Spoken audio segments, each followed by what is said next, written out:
Coco to Jupiter, we got your attention. You can tune in anywhere, but listen at your discretion. To the legend, Mr. Hochman can't stop from each of the deuce. My brother got his own hot burger at Tucker Deuce. Now my rush more of these sports, spitting the truth. It's Channing Crowder, greatest Dolphins, who got good 52. Solana one best of Miami, the voice of FIU. We reppin' to Miami, the Heat and the Panthers too. We reppin' for the Marlins, the Dolphins, that's how we do. We reppin' for the Crips, so it's always about the you. Hey Jimmy, please get a bell on the phone and tell him that it's on. I finally got his name on the song. Can't do it wrong, cause it sounds so sweet. You speak the fast while I keep the crowd on their feet. Football season be the reason that I be bringing this heat. Georgia music representing 104.3. Hey, Hochman, Crowder, Solana with Jimmy. Hochman, Crowder, Solana with Jimmy. Live from the palatial yet not overly ostentatious studios of 104.3 FM WQAM. It's Hochman, Crowder, Solana with Jimmy. And also with Zach Gelb on this Thursday. Big show today. Rowan Knockcarney's going to join us coming up at 2:25. Stephen A. Smith will be stopping by at 3 p.m. We got a whole lots to do today. But guys, we start out the show. There are trades and then there are trades. When there's a trade and it just happens, you're like, wow. And then there's these surprising trades that even when you could see a trade coming, you're like, no, there's no way that trade actually happened. But in the aftermath of Giannis Antetokounmpo getting traded to the Miami Heat, we now see the carnage that did transpire because the Celtics are trading Jaylen Brown either way. They trade Jaylen Brown to the 1, 2, 3, 4, 5 Sixers, 10, 9, 8, 76ers for old man Paul George, whose knees may be worse off than Crowder's, and 2 first-round picks and 2 second-round picks. Holy smokes, what a deal in the association. I got to make sense of this. We can ask Roe. We can ask Steven. They sold a Ferrari for Toyota Tercel money. I don't get this Jaylen Brown trade. I don't know what Boston did with this. I know they wanted to get rid of him, obviously, but you could have got way more than this for Jaylen Brown. So my heart is getting pulled in so many different directions because, like, I do acknowledge Jaylen Brown was mad at the Celtics. The Celtics were done with Jaylen Brown. They tried to trade him for Giannis Antetokounmpo. You get contract reports, what the Celtics weren't willing to offer an extension. It could have been you didn't want to put Baylor Shireman and Hugo Gonzalez in the deal. I know Solana loves that theory, and I'm sure he's going to bring it up a bunch today. And then we had Antoine Walker on yesterday at about 2:25, 2:30, and he talked about how this new Celtics ownership group doesn't own the stadium. Private equity is involved in that new ownership group. So, yeah, I guess they were willing to make the deal for Giannis, but if you want to go into that theory, okay, you get Paul George, who has a year left on his contract, plus a ridiculous player option, which he'll pick up. He'll be a dope not to. And if they would have kept Jaylen Brown, he's already has 3 years left on that contract, and they would have to give him a 2-year extension this offseason for like $180 million. So this is all over the place, and I'm trying to justify why the deal was made. And I just go back and say, you can't just get back Paul George and 2 first-round picks and 2 second-round picks for Jaylen Brown. Rudy Gobert went for 5 ones. World champion Mikal Bridges went for 5 ones as well. Mikal and Rudy were 5 ones, and you're telling me that Jaylen Brown, MVP candidate, goes for 2 ones and a 700-year-old guy that hadn't played well in 5 years? It's I don't know. I need somebody to explain it to me. I don't get it. Here's the bottom line, talking about 700-year-old guys. Pat Riley, he shot to kill. He got the guy in Giannis Antetokounmpo. Brad Stevens stepped up. He went to go shoot. He had a Nerf gun. That's what it was. He had a Nerf gun. When you shoot, you got to shoot to kill. When you're going to dangle Jaylen Brown again in a trade conversation, when you have a disgruntled star, and I said it from the beginning, great for Miami, great for here for us in the home of the Heat Radio, 104.3 FM, WQAM, the Heat audio experience, right, I believe is how they say it, Solana.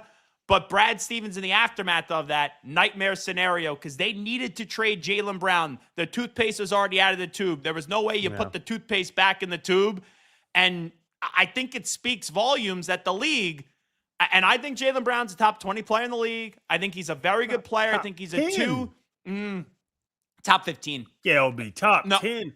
He was in the MVP race. What was he, 29, 8, and 8 or something like that? Don't hate on him. I'm not hating. He was 6th in the MVP race. You can name 10 players in the league. It's not crazy that are better than Jaylen Brown. He's a very good player, but the fact that this is what you get back, it's not nearly enough. And also, he goes to Philadelphia, the team that just you blew a 3-1 lead to, and not only blew a 3-1 lead to, that started the Jaylen Brown crash out where he goes on the stream and he's saying, oh, this is my favorite season. Joel Embiid ruins the league with all of his flopping, and now Joel Embiid and Jaylen Brown are teammates. It's one thing to trade Jaylen Brown and get back 50 cents, 40 cents on the dollar. It's another thing to trade him in conference to a team in the Sixers that now jump over you as a title contender in the East. Yeah, Brad Stevens made that. So Brad Stevens made a mistake. You said the toothpaste out of the tube. He reached for his 9mm, pulled out a Nerf gun. So he needed to get Giannis. And I said this from the start. I thought that the best thing for the Celtics would be to keep the Jays together.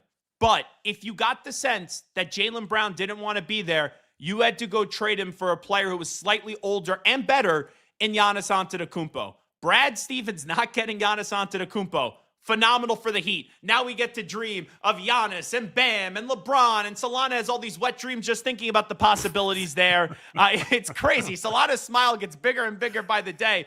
But for Boston, it was catastrophic because this is what happens when you knew you had to trade a player in the league. 8 to 12 teams were getting phone calls, and this is the best deal that you could get to a rival? Mayhem. Pat Riley was driving around the ocean, Crowder, on Mickey Arison's $10 million yacht with a harpoon, the biggest harpoon, the whaling harpoon.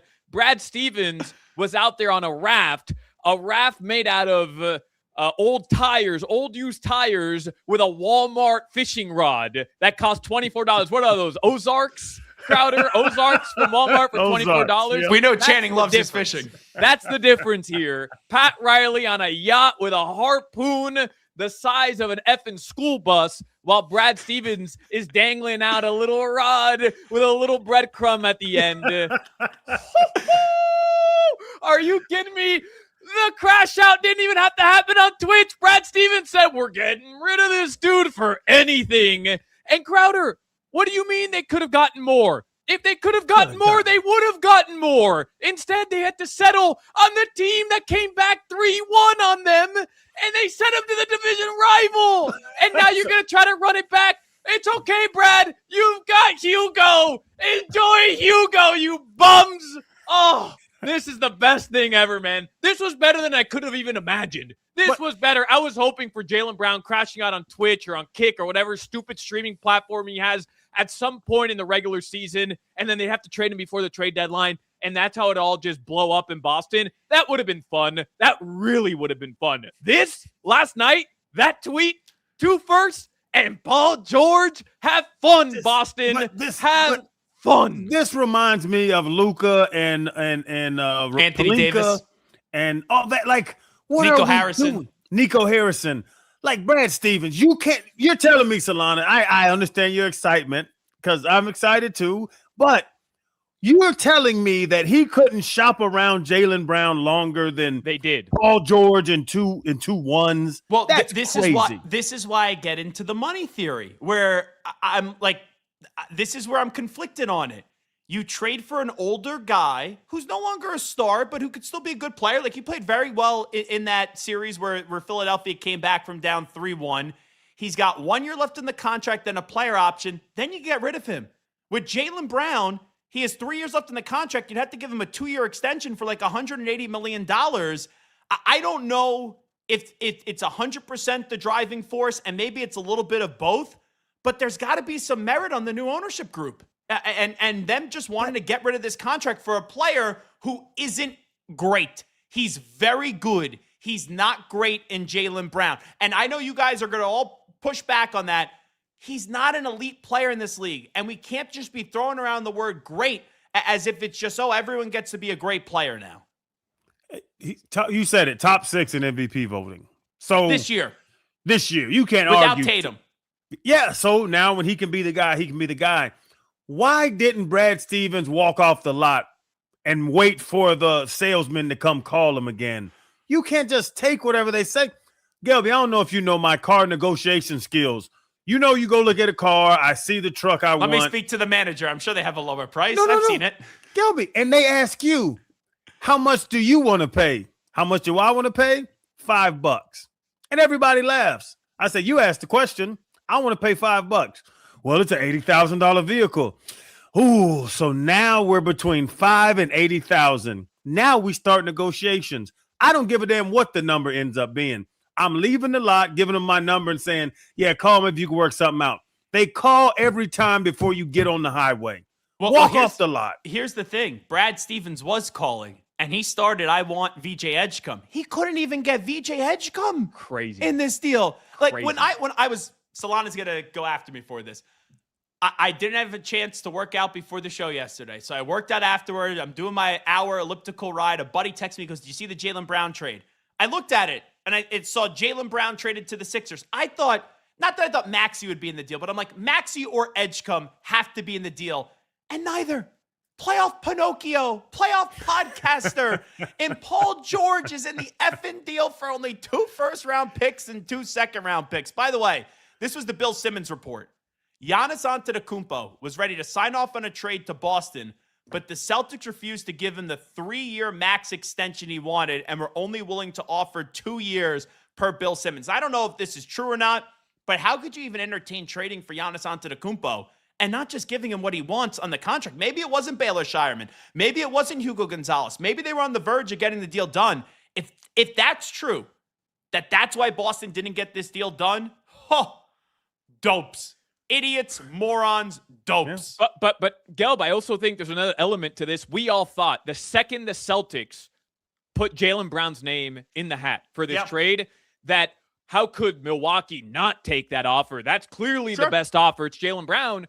And all of a sudden, we're looking around in a situation where the Celtics had to get him, had to move him for Paul George and 2 first-round picks. Well, maybe Jaylen Brown, to your point, maybe Jaylen Brown's value around the NBA and within inner circles, whether it be off the court stuff, whether it's on the court production, I don't know. Maybe it's not as high as all of us kind of thought it was. And I'll say this, Tom Haberstroh had this stat last night after the deal. He said one possible reason Brad Stevens made the move he did, the Celtics were 90-36. That's a .714, 71% win percentage in games that Jaylen Brown did not play. And then he adds they were 36-6. That's an 85% win percentage in the last 3 seasons in games he did not play. The Celtics themselves didn't think highly enough of Jaylen Brown, his on-the-court production, and that's why they ended up moving on from him, because like Gelby said, they didn't want to pay him.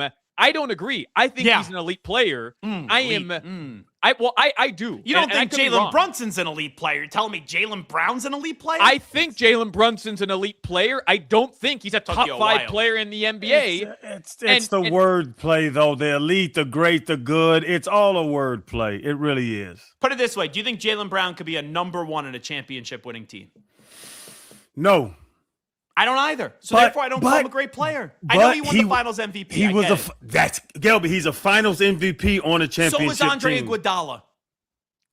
That's a good point. You have but got, you know, Steph was the guy. Cedric Cornbread Maxwell won a Finals MVP. Like, you could be not the number 1 in a championship winning team, and then you have a great Finals where you were the number 1 player in that series. Right, but you would agree that Jaylen Brown is better than Andre Iguodala was when he won Finals MVP. And no disrespect to Cornbread, who we love. He used to be a regular on this show.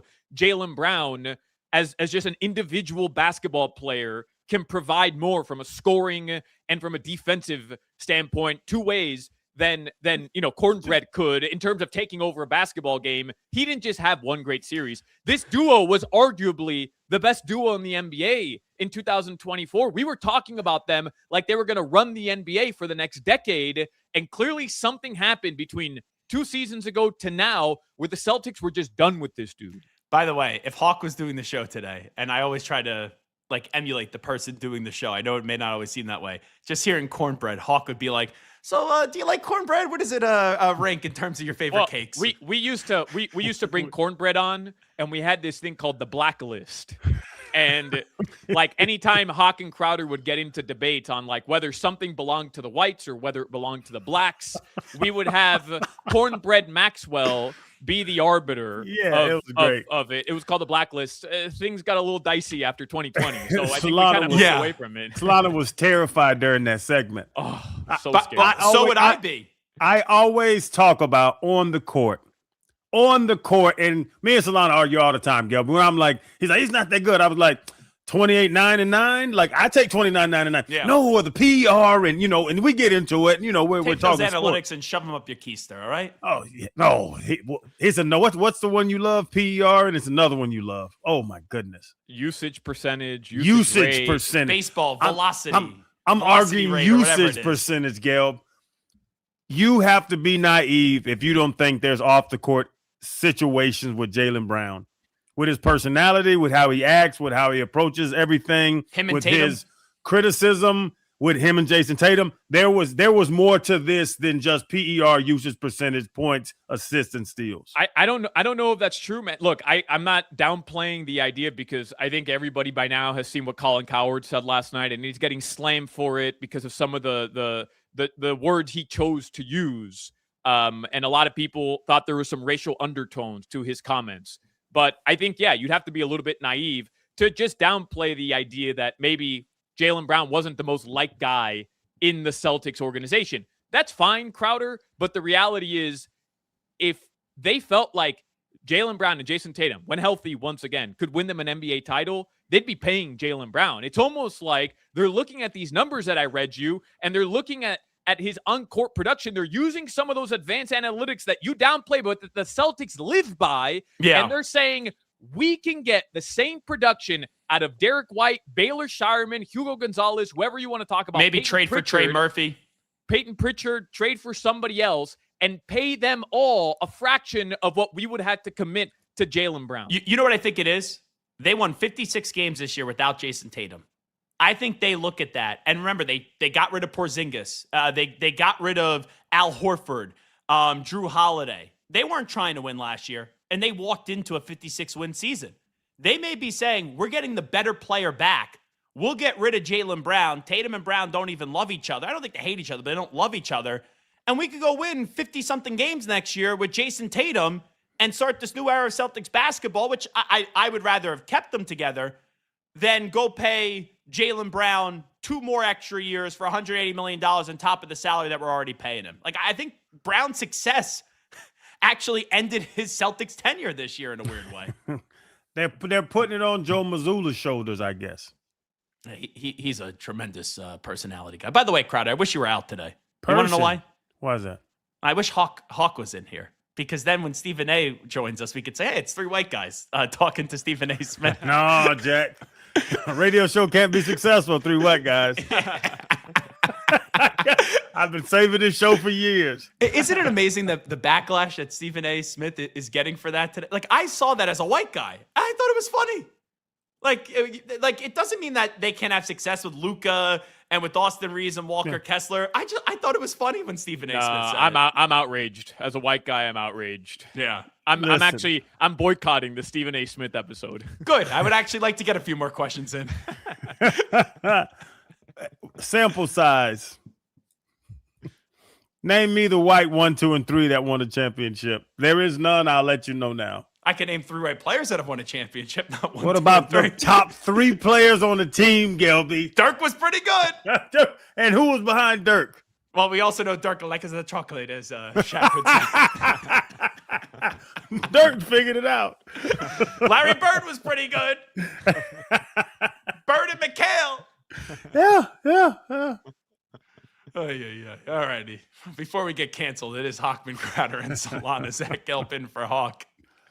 Solana, quickly, give us a condensed headlines here. Yeah, they're brought to you by Doral Volkswagen, home of the Pricito, our lowest price. Visit us at Doral Volkswagen or at DoralVolkswagen.com. Nothing really on the LeBron front, but the big news in the NBA, you heard it there. Jaylen Brown is now a member of the Philadelphia 76ers playoff P. Paul George is headed to the Boston Celtics, plus 2 first-round picks and 2 second-round picks. A lot of stuff still happening in the NBA. Obviously, free agency begins next week. The Marlins did lose last night, but they're going to play the Rockies. They can win that series tonight, or excuse me, coming up in an hour at 3:10 p.m. That game will be live on AM 560 WQAM. Shout out to the U.S. men's national team.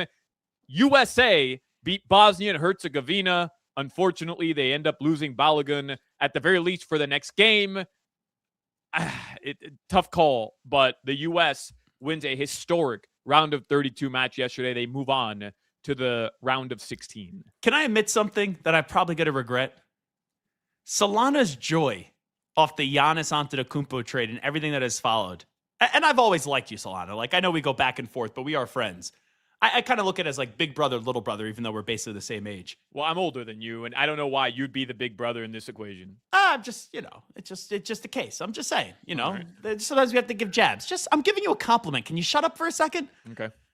I've actually grown to like Solana more, just seeing like the devil smile that he has whenever it gets the Giannis trade, the Pat Riley stuff, going after Boston, Hugo Gonzalez. I've tend to like the on-air shtick of Alejandro Solana a little bit more. Gelby, you've got to look at it from the way that we viewed it down here in South Florida. Yeah. For an entire weekend, the Boston media contingency up in the Northeast is telling you that Heat package sucks. Oh, the Heat, that's what you're getting?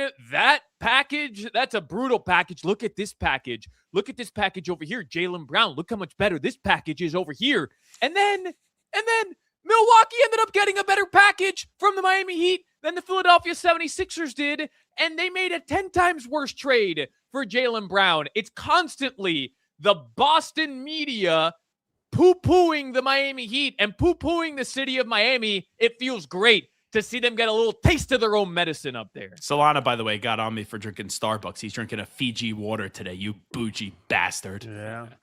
Gelby, Solana's he's like an oyster. He's like a cockroach.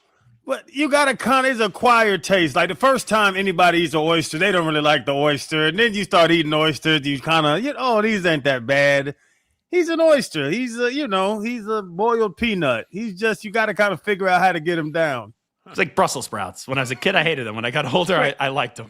Great example. Rowan Narcardi will join us next. We're talking more Heat and more NBA with all the craziness in the offseason right after this on Hochman, Crowder, and Solana real quickly. Yeah. Can I just do your weather report? Because I know it's raining out there. I want to make sure everybody's safe. It's brought to you by Tornado Roofing and Contracting, helping homeowners stay safe this storm season. Visit tornadoroofing.com for a free roof and window estimate. Jimmy's going to need his oar, by the way, to get out of that studio today with the amount of rain that he has. Jimmy's going to be rowing his boat gently down the stream. Yeah, the power went out here temporarily. Oh, really? Yeah. I start yelling, the power goes out there at the Citadel. All righty, we're coming on back. It's Hochman, Crowder, and Solana. Gelbin for Hawk. You're listening to the Hawk, Crowder, and Solana Show.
Alrighty, welcome back in. It is Hochman, Crowder, and Solana. Zach Gelb in for Hawk on this Thursday. We know the big news in the NBA is last night Jaylen Brown got traded from the Celtics to the Sixers for Paul George, along with 2 first-round picks and 2 second-round picks. More NBA news, and this has to relate to the Miami Heat, as there was a lot of rumors that the Heat would be interested in Anthony Simons.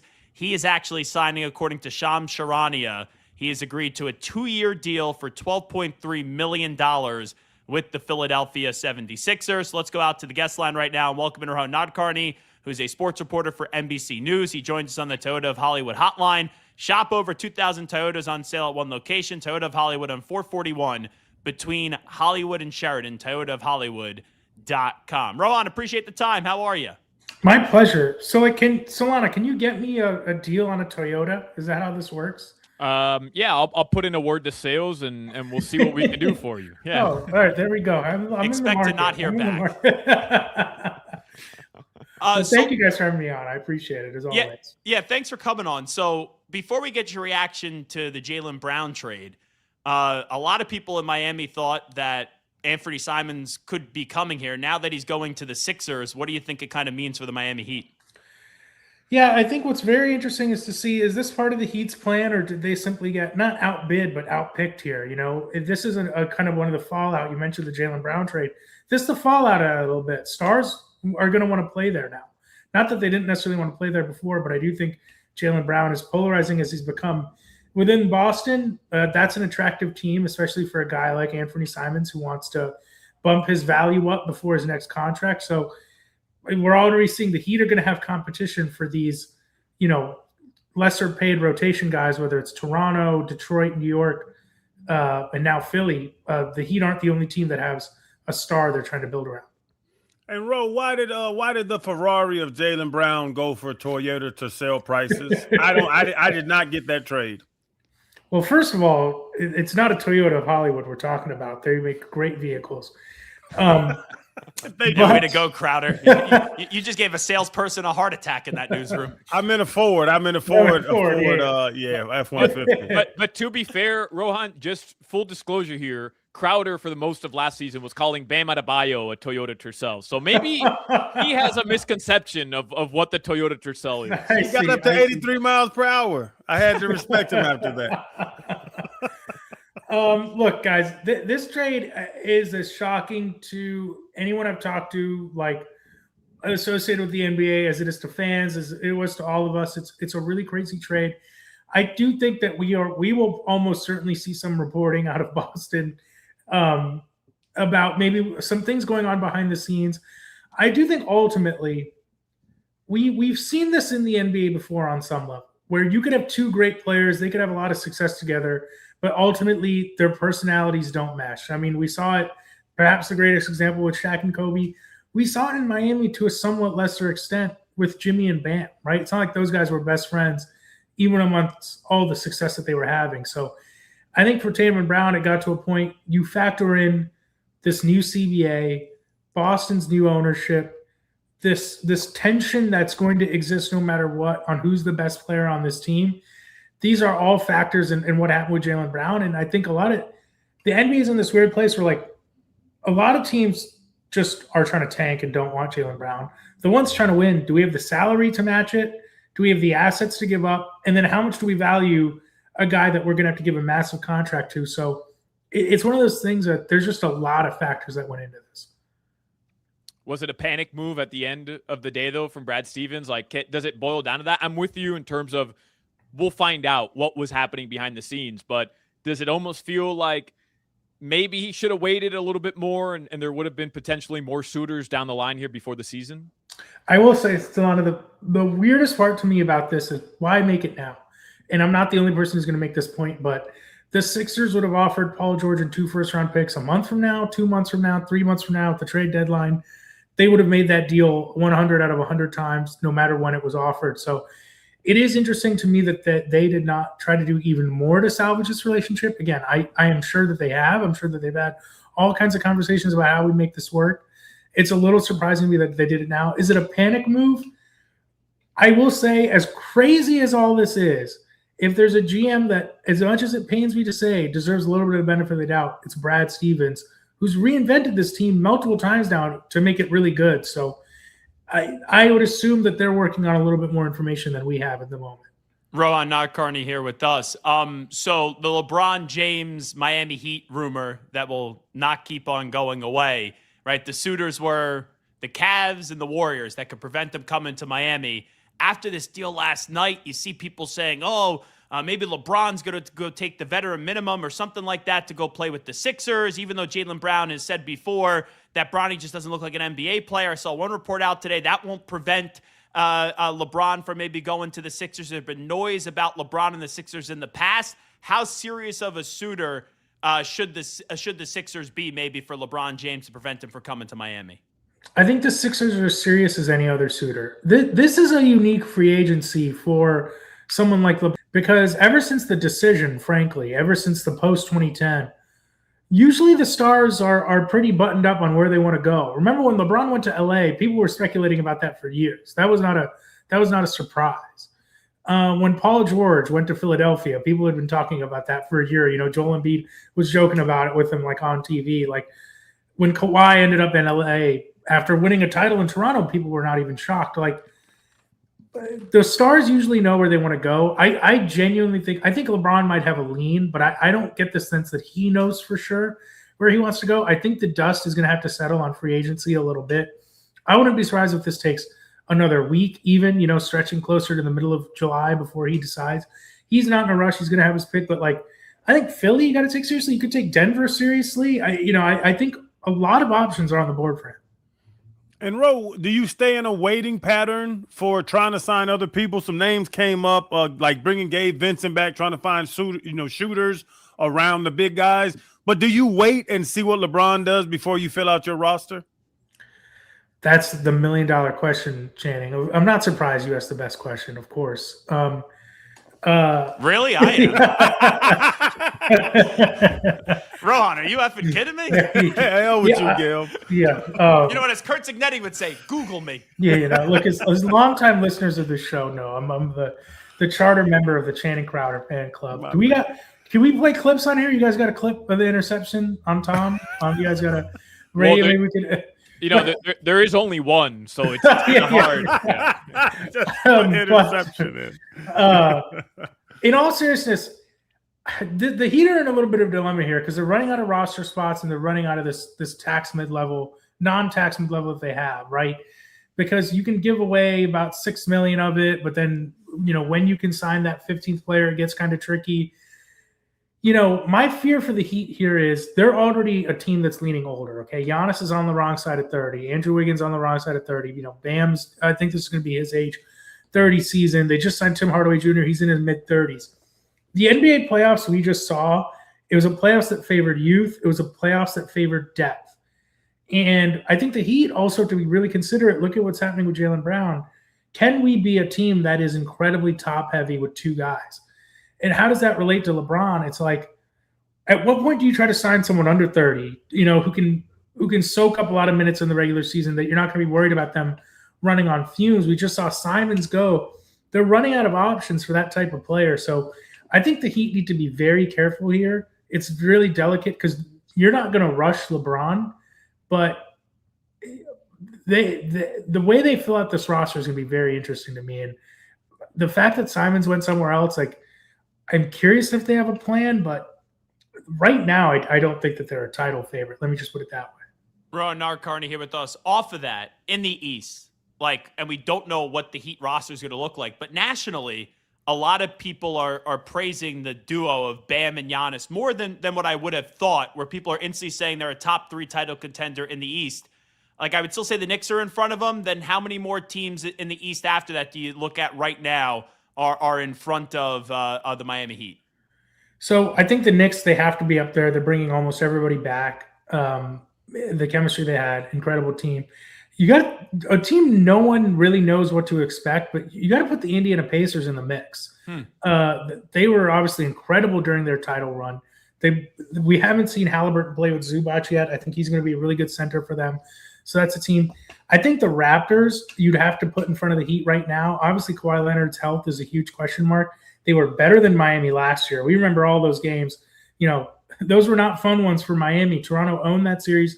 They were better in Miami in the regular season. They gave up very little to get a huge upgrade in Kawhi. You have to put them in the mix. Boston won 56 games last year. I don't think they're going to be a slouch. Sixers are going to be really good. That's 5 teams right there. Exactly. Are so the Heat back in the play-in now? I thought they were out of the play-in. I don't think they're in a play-in. I don't think necessarily any of those teams are definitively 100% better than Miami, but Miami's in the mix. I don't think anyone in that group outside of the Knicks has really separated themselves yet. You hear that, Solana?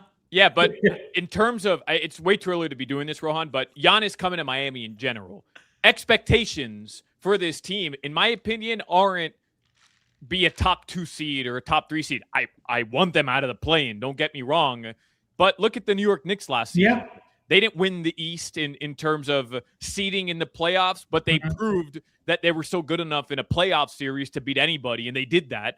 I hate getting caught up in what seed are they going to be, because the reality is you're building a contender for the playoffs, not so much to be a great regular season team considering the age factor you mentioned. 100%. I think that's a great point. This isn't going to be about, like, obviously you'd want them to get home court. Like we said, we're tired of the play-in situation, but yeah, to me, this isn't like a title or bust team, but like you really hope they're able to make the conference finals at least.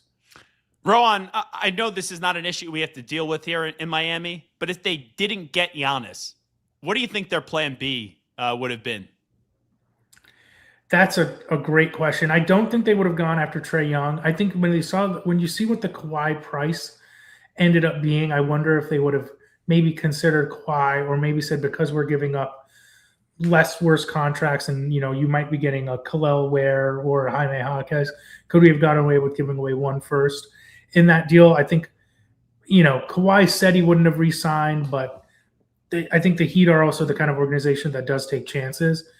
But I don't know that there would have been a home run swing for them. As crazy as it is to say, when we just saw the Celtics trade with one of their historic rivals, a team that they just played in the playoffs, like the idea of the Heat trying to make a Jaylen Brown trade also just seems crazy to me. So I think that maybe the most they would have done is kick the tires on Kawhi, but I could have honestly seen them trying to roll things into smaller moves and try to put their eggs into next summer's basket.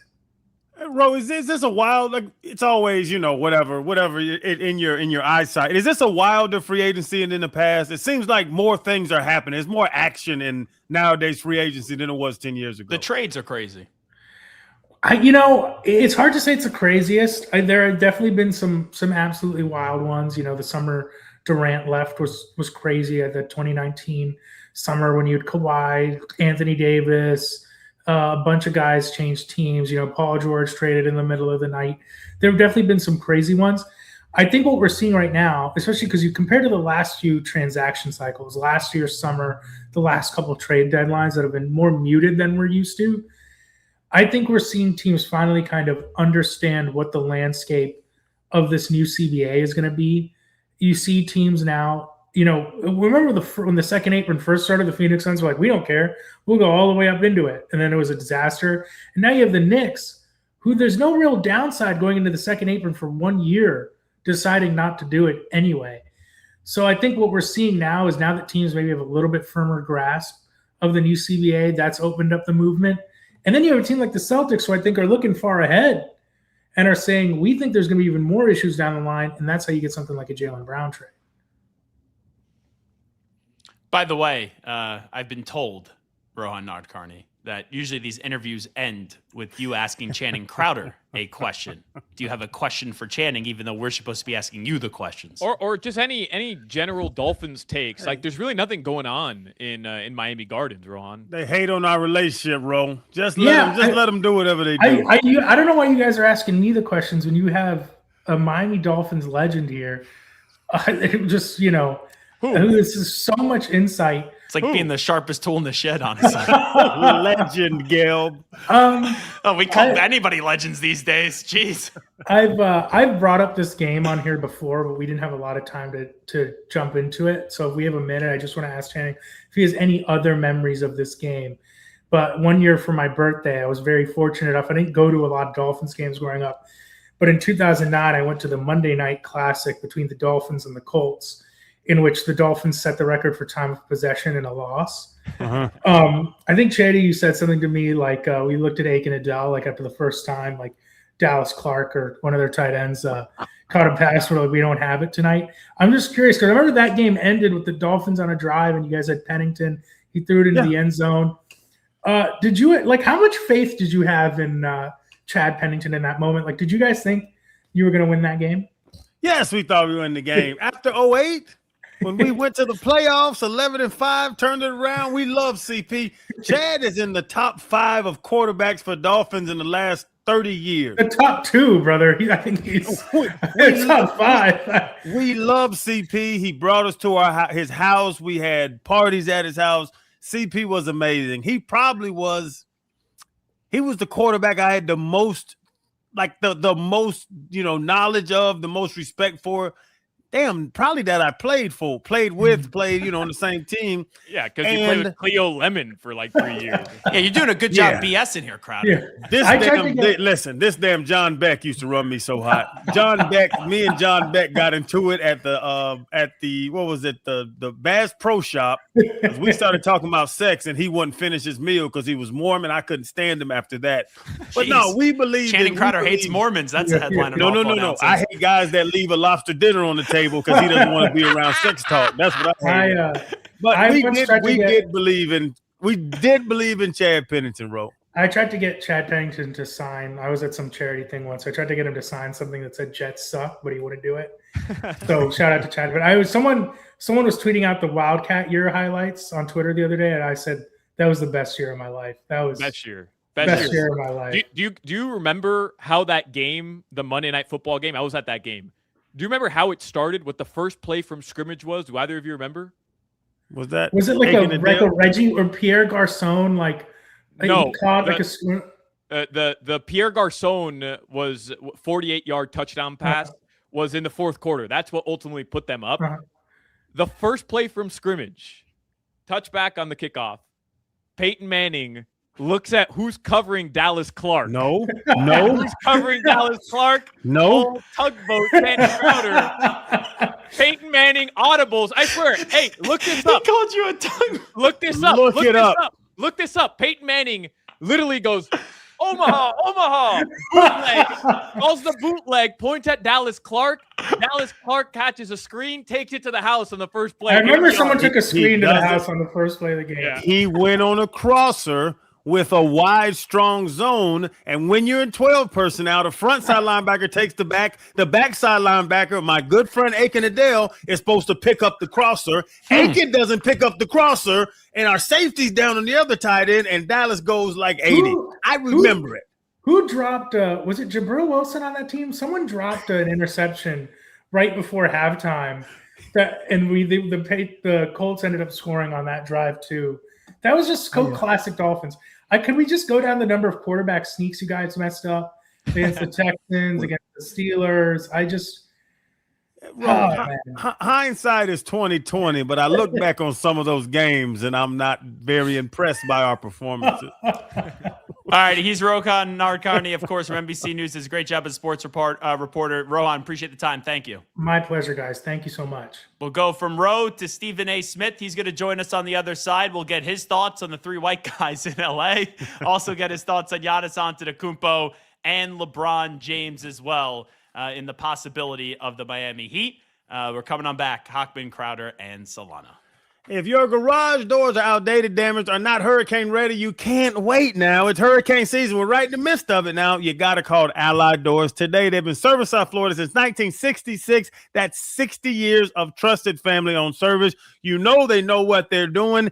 And if I'm talking to you or you know the neighbor I'm talking about, beautiful home, great family, well-kept yard, garbage garage doors, don't do that. Call Allied Doors. You can fix the only problem in your house. Huge in-stock inventory, same-day service, custom impact-rated doors that are built and to protect. Upgrade your home as well. And the LiftMaster openers, when I was a kid, I thought every garage door took a minute to open, and it made all that noise. You get a LiftMaster. It's quiet and efficient. They are built to perform. Your personal home, my personal home, we got Allied Doors. My wife's investment properties, Allied Doors. You should too. Give them a call today, 954-942-8550. That's 954-942-8550, or visit allied-doors.com. Mention this ad and you get $300 off. Don't wait.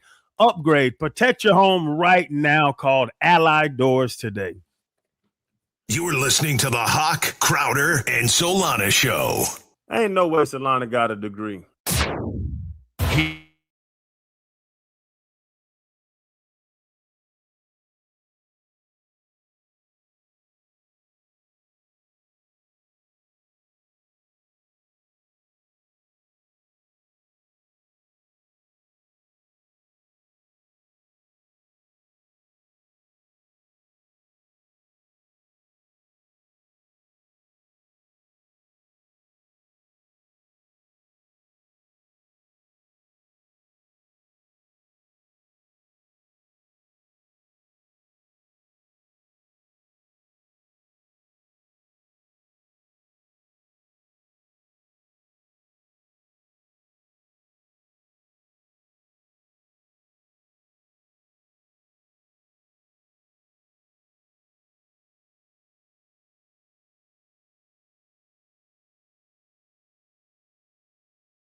Alrighty, welcome back in. It is Hochman, Crowder, and Solana. Zach Gelbin for Hawk on this Thursday. We should have Stephen A. Smith, the star of ESPN and First Take, coming up momentarily. When we were talking to Rohan, by the way, something that stood out to me, and this is an issue now that we don't have to deal with, right? And I know Solana's like a pig rolling in doo-doo right now because the Heat got Giannis Antetokounmpo, but those were legitimate conversations on what the Heat would have done if they didn't get Giannis.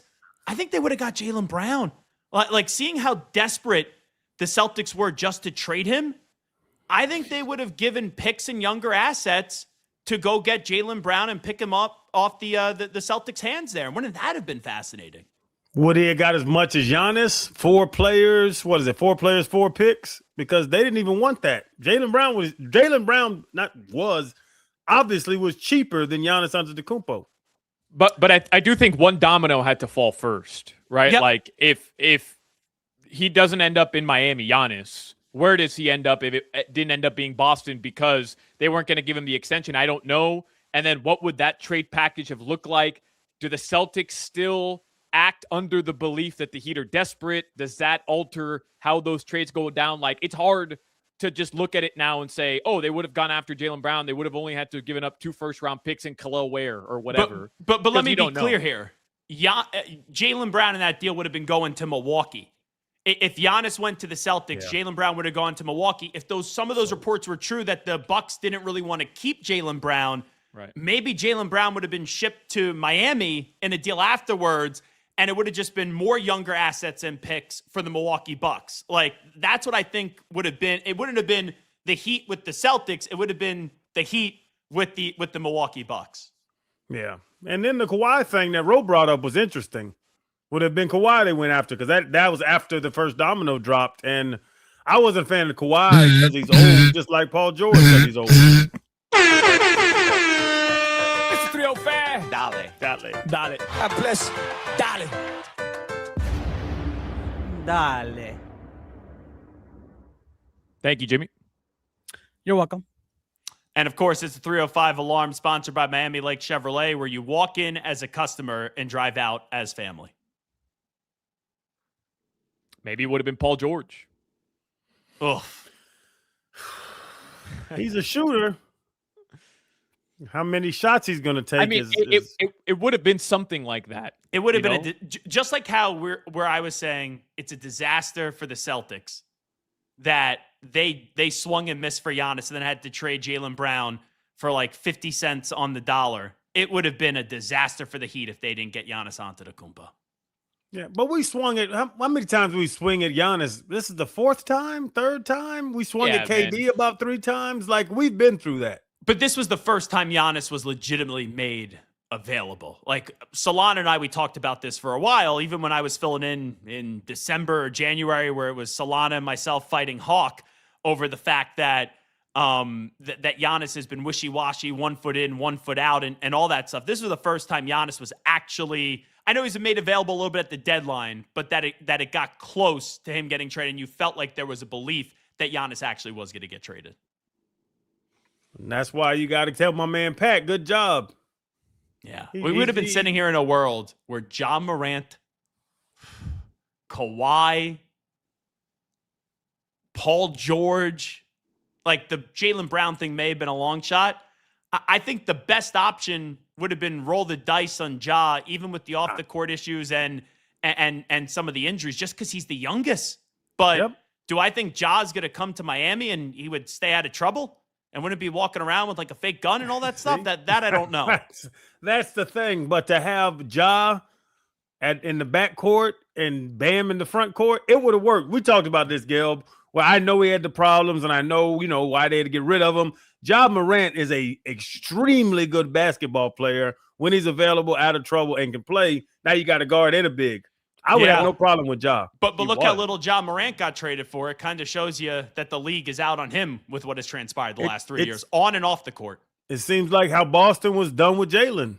They had to get rid of him. There's no way Jaylen could have played in the 2026-27 Boston Celtics team. Yeah, they should have just told him to suck it up. And the Celtics, Brad and Joe, should have not let their feelings get hurt either and just say, guys, this is the best chance for us to win a championship again next year was to have Jaylen Brown and Jason Tatum together. Uncomfortable conversations, but do it for another year to win a championship. People are too emotional these days. They get in their feelings. They miss sleep.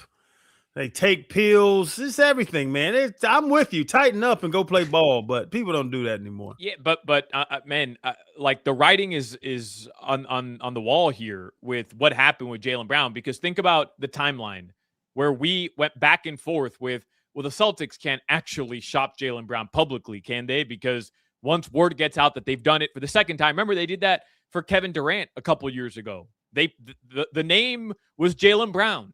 That was going to be traded to Brooklyn for KD or to Phoenix. For the second time, the Celtics knew that if that got out publicly, this dude was going to be pissed.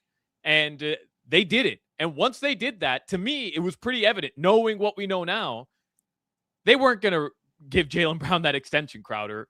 And I read those stats to you earlier where they were 36-6 in the last 3 seasons without him. The Celtics legitimately believe that they can replicate what Jaylen Brown was providing on the floor. They were never going to give him that extension. And this was going to happen, whether it happened today, whether it happened a couple months from now, they were going to move on from him. And I don't like this deal. Let me be clear. Like, I think it's a bad deal for Boston, but Boston's basically telling you, we love Jason Tatum. We'll take Paul George for 2 years. We're the Boston Celtics. We don't want to deal with Jaylen Brown. And does he want to be here or not? We'll try it for Paul George for 2 years. And then if Paul, obviously then you're not going to want to give him a contract extension. You'll get somebody else that wants to come and play for Jason Tatum, whoever it may be, because it's like the stuff is out there. Like, how much longer is Nikola Jokic going to want to stay in Denver? And there's other players like Anthony Edwards. If he eventually wants out of Minnesota, then Boston could be a really attractive trade destination because you would have Tatum as your one, bringing in somebody else. Let me tell you, because we call it squirreling when you're on both sides of the fence, the squirrel running down the fence trying not to fall. I love when a player takes control of his career. And I love when the team says, the hell with you, we're going to move forward. I love both sides of it. It's sports. You take control of your career. You ain't got but a 10-year window that they respect you. You have to put together a team that can compete with the East or West or whatever it is. And so both of y'all go on your separate ways and then see who was right about the situation. I have no problem with Jaylen Brown or the Celtics separating now and doing what they want to do. It's sports. It's what sports have become. Let me rephrase that. We'll get Stephen A. hopefully somewhere in this hour. Let's get to headlines with Alejandro Solana. They're brought to you by Doral Volkswagen, home of the Pricito, our lowest price. Visit us at Doral Volkswagen or at DoralVolkswagen.com. The big news that broke in the last hour from Shams Charania, Anthony Simons agrees to a 2-year, $12.3 million deal with the 76ers. There's a report that the Miami Heat and several other teams were highly interested in getting a deal done with Simons, but ultimately he chose the 76ers, believing, according to Shams, his fit is perfect with the new revamped 76ers roster. That's a lot of guards over in Philly. Tyrese Maxey, Anthony Simons, VJ Edgecombe, and now Jaylen Brown. How concerned, Solana, are you? Because you've talked about why the Heat are the best destination for LeBron. How concerned are you that LeBron now winds up in Philly? It's a good question. It's a fair question. If I am to believe that LeBron genuinely is considering every option on the table, then yeah, I think this throws a wrench into the entire conversation. I don't think he'll end up in Philly. I've been consistent with this. I think it's Cleveland. I think it's Miami. I think he'll go back to one of the teams he's familiar with, one of the teams he's played with. I think him joining a new organization is a long shot, in my opinion. And if he were, go play with a superstar. Go play with the Joker. Go play with Steph Curry, where it makes a little bit more sense. But, Gel, that team with LeBron, and if Joel Embiid can stay healthy in the playoffs, which that never is likely, it's never possible, you can never rely on it. But all they need to do it for is one season. If he can't, remember, this dude hasn't played in 3 years. Like, yeah, I mean, they're probably won the best MVP not team. that long ago, yeah. Yeah, they're probably the best team in the East if they add LeBron James and Joel Embiid's healthy in the playoffs. Here's the thing. The Sixers got swept last year by the Knicks in the second round. Them getting Jaylen Brown, if they were to play that series tomorrow against that same Knicks team, I still think the Knicks beat that team in 6 games. Like, maybe getting Jaylen Brown increases them by they get them 2 wins compared to no wins. But the thing with Embiid too, and I covered him a lot when I was in Philadelphia. He, for years, when he was healthy in the postseason, would have his turnovers, would have his shortcomings, and it was kind of hidden by Ben Simmons and James Harden and other pieces. This is the last run for them in Philly because they got some young guys in Edgecombe and Maxey, and Embiid's got to get in the best shape he's ever been in, and he's got to be healthy. Even in that series, we talked about it on this show, every time he falls down, you get scared. Every time somebody hits him in the legs, you get scared. Like for LeBron to say, I'm going to play with Joel Embiid, he's not. He's going to play with Maxey, Edgecombe, and Jaylen Brown. He's not going to play with Joel Embiid. If you're going to Philly to play with Joel Embiid, you are lying to yourself. Another fascinating debate. I know we don't have time for it now, or just discussion. What's Joel Embiid worth on the open market right now? If the Sixers were looking around and saying, all right, maybe we'll make a move here. And genuinely, what's he worth? I don't know. I have no idea at this point. I don't think it's as much as what the Celtics just got, and I know that they didn't get a lot back for him than for Jaylen Brown. Like if Brown goes for Paul George, and that's also the other thing. The Celtics are telling you they really like Paul George, 2 first-round picks in 2 seconds. And Embiid, he's under contract for 2 more years and then has a $67 million player option, so 3 years under contract or maybe one more big payday. I don't think you're getting a ton for Joel Embiid. Crazy. Last 3 years, 39 games played, 19 games played, 38 games played. But that's my argument. Like he's half a season. He's whatever he's worth, they're going to cut it in half because he's only going to play half a season. All right. The Marlins are going to play tonight. The Marlins are in action right now. I keep messing that up, but I have the game on in front of me. It's 0-0, top of the first right now. The Fish did lose yesterday, but they can win that series, that 4-game series, with a victory. You can listen to it live if you'd like to check in on Jack McMullen on the call, AM 560, our sister station. There's also some interesting stuff happening with Tyler Hero. Looks like there's some screenshots of him taking shots at Bam Adebayo now that he is out the door. I'll try to verify the legitimacy of all that over the next couple hours. Your weather in South Florida right now, it's pouring rain in my neck of the woods. I know it's pouring up in El Portal. Rainy day in Miami. It's brought to you by Tornado Roofing and Contracting, helping keep your home and family safe when the storms roll in. Visit tornadoroofing.com for your free roof and window estimate. Just quickly on Joel Embiid, because I had his stats up. He is a walking 30-piece. He's going to go get you 27 if he's in the game. Oh, I thought you meant by walking 30 pieces. Like only play 30 games a season. It's funny. No, because I looked at the games played and I'm reading the games played. Now I'm looking at, 30 minutes, 29 points, 30 minutes, 27 points. If he's in the game, he's going to won give the you MVP in 2023.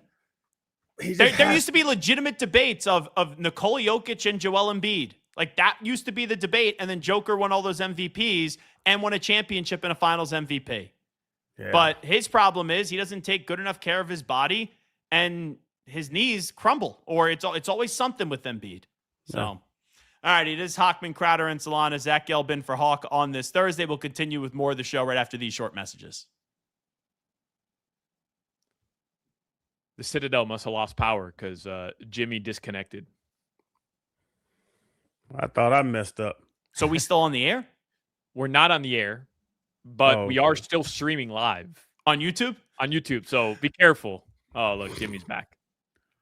Survived the round of 32 test against Boston. My guess is that the station just lost power. That's my guess. Huh. Computer reset. I think Jimmy did something wrong. It's possible. And he disappeared. Jimmy, what happened? Just hearing the word IRS. I lost connection over here. Yeah. No one wants to deal with the IRS, and now you don't have to. The good news is... I'll give Stephen A call, see if he... No. He called. He told me to call. He didn't recognize the number. That was the problem. Oh, so he'll be back. He'll join us right after the break? Yeah. I'll call him back, and he'll answer us. Cool. Perfect. Yeah. So what time are we back? Maybe don't let him wait too long, Jimmy. No, he'll be fine. Okay. 1, 2. Hey, like Jimmy, 4 minutes. Okay, Jimmy, the Yeah. commercial breaks are short as well, right? Just so we know. Yeah. Okay. Jim, would you do the breathe hard stutter with SA? 7681 800 Ta, ta, ta, ta, No. ta. You jerk. 7681. Jimmy What if never everything you talks to learn in- guests after Jimmy never talks to guests after the interview. He'll just say thank you and hang up. Yesterday, him and Tim Hardaway Jimmy wanted to know more about the book. I don't know. This guy, we went to break and Jimmy was still on the phone with Timmy. He must have been talking to him. Timmy. I was just thanking him for being on. Oh, okay. Don't do that deep breath stutter shit. Da da da da da. All right, listeners, look at that. Look at the streamers getting a little behind the scenes. Look at you guys. No outs. I don't really look at this little streamer on the side. What's that called? A streamer? Marlins bases loaded, no outs. Come on. Well, I mean, if you What's want the thing on the side called? the chat, we just call it the chat. Chat. Okay. Hey, Tears 86. I get it. I'm a little behind on my stream, so I apologize. But if you're watching the game, then why are you upset? What do you need the update for? So what do you need the update? Why are you upset? And if anybody that's watching us right now wants to be listening to the Marlins game, our radio station is literally offering the audio. You could go watch the game or listen to the game. I right can now. answer this, Solana, because I had my therapy telehealth session today. Mm-hmm. Some people look for appreciation. Some people look for validation. And the hardest thing to get is admiration. Wow. That's bars. That's ridiculous. All that was ridiculous. Some people look for appreciation. Others look for validation. And it's hardest to get admiration. You don't even know what those words mean, do you? So what, one telehealth teledoc appointment and you're Denzel again? Yeah, man. I mean, I'm one day. You're gonna hear that phrase 67 times over the next month and a half. I wrote that one down. That's a hell of a little bar. I look for admiration, and he said it's a waste of time. I said, okay, appreciate you, Doc.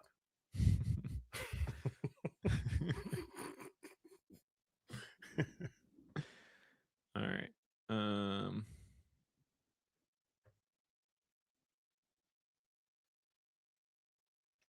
All right, chat. There's a little behind the scenes.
Alrighty, welcome back in. It is Hochman, Crowder, and Solana on this Thursday. Zach Gelb in for Hawk. Whole lot to do today as we continue to react to Giannis Antetokounmpo getting traded to the Miami Heat, and also waiting to see what happens with LeBron James. Stephen A. Smith, the star of ESPN First Take. You'd also catch him Sirius XM radio. In addition to that, the Stephen A. Smith Show on YouTube. He joins us right now in the Toyota of Hollywood hotline. Shop over 2,000 Toyotas on sale at one location, Toyota of Hollywood, on 441 between Hollywood and Sheridan, toyotaofhollywood.com. Stephen A., appreciate the time. Thanks so much for it. How are you?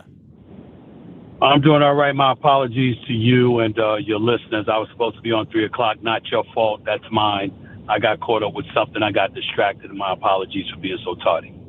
S.A., don't apologize, brother. I've been to 2 of your homes. You fed me a good lunch, brother. You could be as late as you want to. I always watch out for you, my man. I appreciate you, bro. Thanks a lot, my man. What's going on? So the big thing here is Giannis. Everyone's excited about him coming to the Heat via that trade when it gets made official on July 6th. Now we're getting greedy and we're wondering, is LeBron going to be joining? How do you handicap the LeBron sweepstakes, and how realistic do you think the Heat are for a return for LeBron coming back to South Beach? I don't think it's likely, but I do think it's reasonable. I mean, I'd give it about a 30% chance. I think that when you got Giannis Antetokounmpo, Bam Adebayo, and Bobby Portis on your front line, and you've just acquired Tim Hardaway Jr., it's one of those situations where you're looking at LeBron, you can conceivably be a favorite in the Eastern Conference to get to the finals. I don't think anybody would doubt that, and potentially win it all. So you have to take that into consideration. Obviously, someday they'll probably erect a statue for LeBron in Miami, considering what he accomplished for the organization. Not to mention the fact that, again, you know, what he's done, what he's still capable of doing. You got to give respect where it's due. The only other side, the side that's against it, you know, he didn't depart on the greatest terms with Pat Riley, even though they're both grown men and you can move past all of that. But D Wade is no longer there. And so what's the attraction outside of pure basketball reasons? That's a legitimate question to ask yourself about him going to Miami. But nevertheless, there are worse places to be. There are worse organizations that you could play for. There's certainly a worse coach that you could play for, because Eric Spoelstra is a Hall of Fame coach. Pat Riley's a Hall of Fame executive. They're first class all the way. There's a lot to love about the possibility of Miami. We just don't think that that's a likelihood, considering the options are in Cleveland, which is his home, and Golden State, where you have the greatest shooter that ever lived, which would leave LeBron James about a 45-minute ride from his family and loved ones. Those are the kind of things you got to think about right now. And S.A., to that, like he said, money's not involved. He ain't gonna take league minimum. He ain't taking $9 million, but he'll work with the money. Is it roster fit? Is it life comfort? I heard that. Then he said he wanted to compete. Rich Paul came out and said he wanted to compete for another championship. What are the legitimate, you know, hierarchy of decisions he has to make, and those different things he's looking at? I think he wants to enjoy playing the game. Obviously, that involves competing and legitimately competing, but also playing with the people that he wants to play with. I certainly don't think money's a factor. He made about $52 million last year, nearly $53 million. And speaking of Bobby Marks, our capologist for ESPN yesterday, he said the most that Golden State and Miami and them can pay him is $6 million. So it's clearly not about the money. Because if it were about the money, I mean, he's just not going to get what he was getting before. It's definitely about quality of life, quality of play. Those two things come into play. It's just that you don't know what's the priority for him right now. Golden State would definitely have a tougher route through the Western Conference if he were to go there with Steph Curry, particularly if they weren't able to get Anthony Davis as well. Whereas it would be significantly easier in Cleveland and Miami. But who knows? I'd heard somebody yesterday mention the New York Knicks, because he thinks he could put an additional $1 billion in his pocket if he went and represented the New York brand and he was in New York City, fresh off of capturing an NBA championship for the first time in 53 years. So there's a lot to go into all of these decisions. I think ultimately it comes down to him being happy wherever he's going to play. And who knows what's going to make him happy at this particular moment in time outside of being near his family. And the only option that's really viable for him in his mind at this particular juncture would be Golden State. You know, because we're in Miami, Stephen A., the Riley-LeBron relationship, as you mentioned, I think the notion is that it's, maybe not in the best place because of what happened at the end of 2014. But Pat Riley did tell Dan Le Batard a couple months or maybe a year ago that he'd leave a key under the mat for LeBron. Wouldn't the chance to win another ring, and I'm talking not just LeBron, but Pat Riley as well, going after Giannis, putting all his chips into the middle of the table for that trade, wouldn't that opportunity for both of them supersede any previous issues from over a decade ago? One would imagine it would, and that it should. We just don't know that definitively because of the parties involved. You're LeBron James. You really, really pride yourself on being in control and being able to make your own decisions. A big, big turnoff for you is having to capitulate to the wishes and desires of anybody at this particular juncture. You're entering your 24th season. You firmly established yourself as being on the Mount Rushmore of basketball as one of the greatest players to have ever lived. You're a four-time champion. You're a four-time league MVP who still in your 24th season, approaching age 42, is in better shape, better conditioning, with better ball skills than 95% of the league. And so when you look at it from that standpoint, you do recall and you do remember Pat Riley nitpicking a little bit. Now, let me be very, very clear. Pat Riley is the winner within. I love this man. I respect the hell out of him. But I've been on the record stating prior to the Giannis deal that it was time for him not to step down, but to step upstairs and be a bit deferential and give some more clout and cachet to Eric Spoelstra, who has earned it with his coaching acumen, his dedication and commitment to excellence, and never compromising the Miami Heat in any way.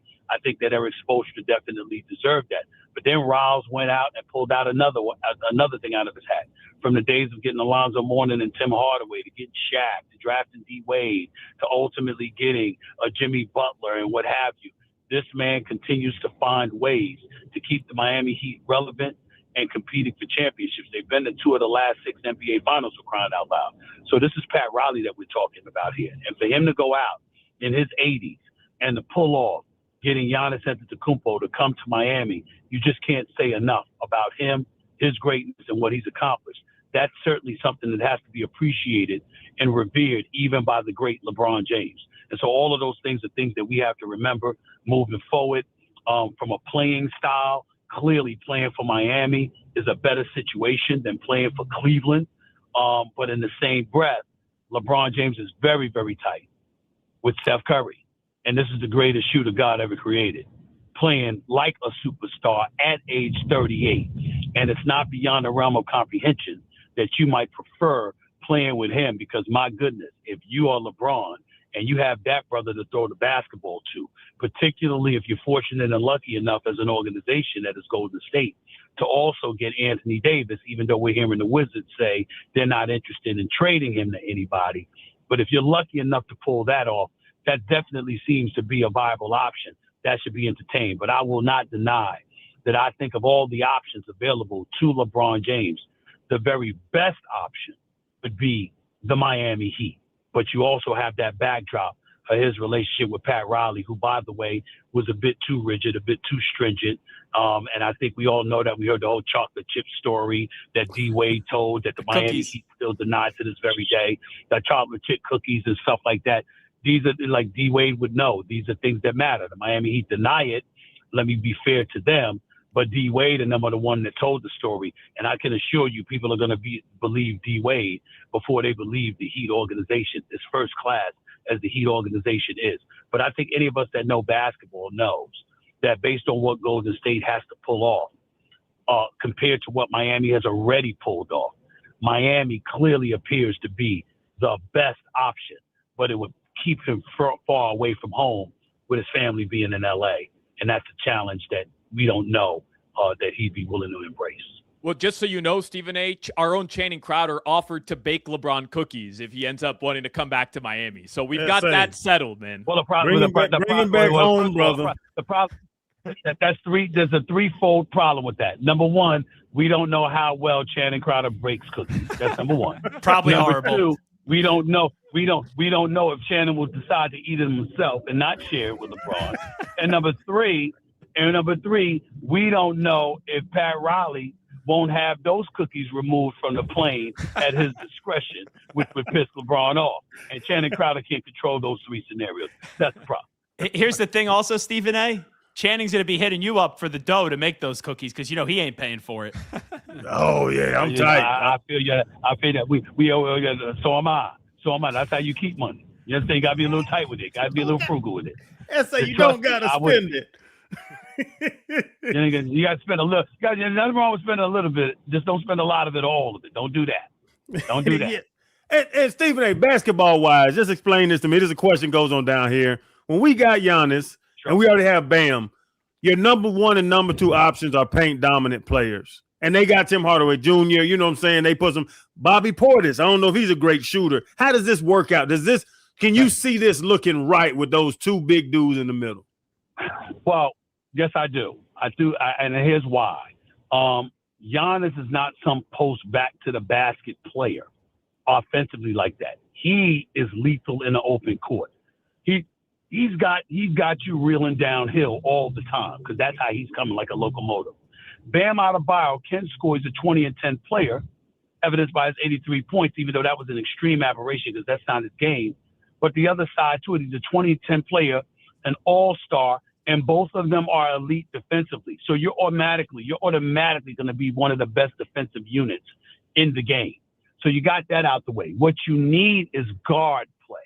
What you need is somebody to run the show, okay, and run the show in a way from a very, very experienced standpoint that, what you're able to do, what you need to do. They need to build a bench, but also their backcourt. That's a challenge, but if anybody can pull it off, it's the Miami Heat. And I think that nobody knows that better than LeBron James.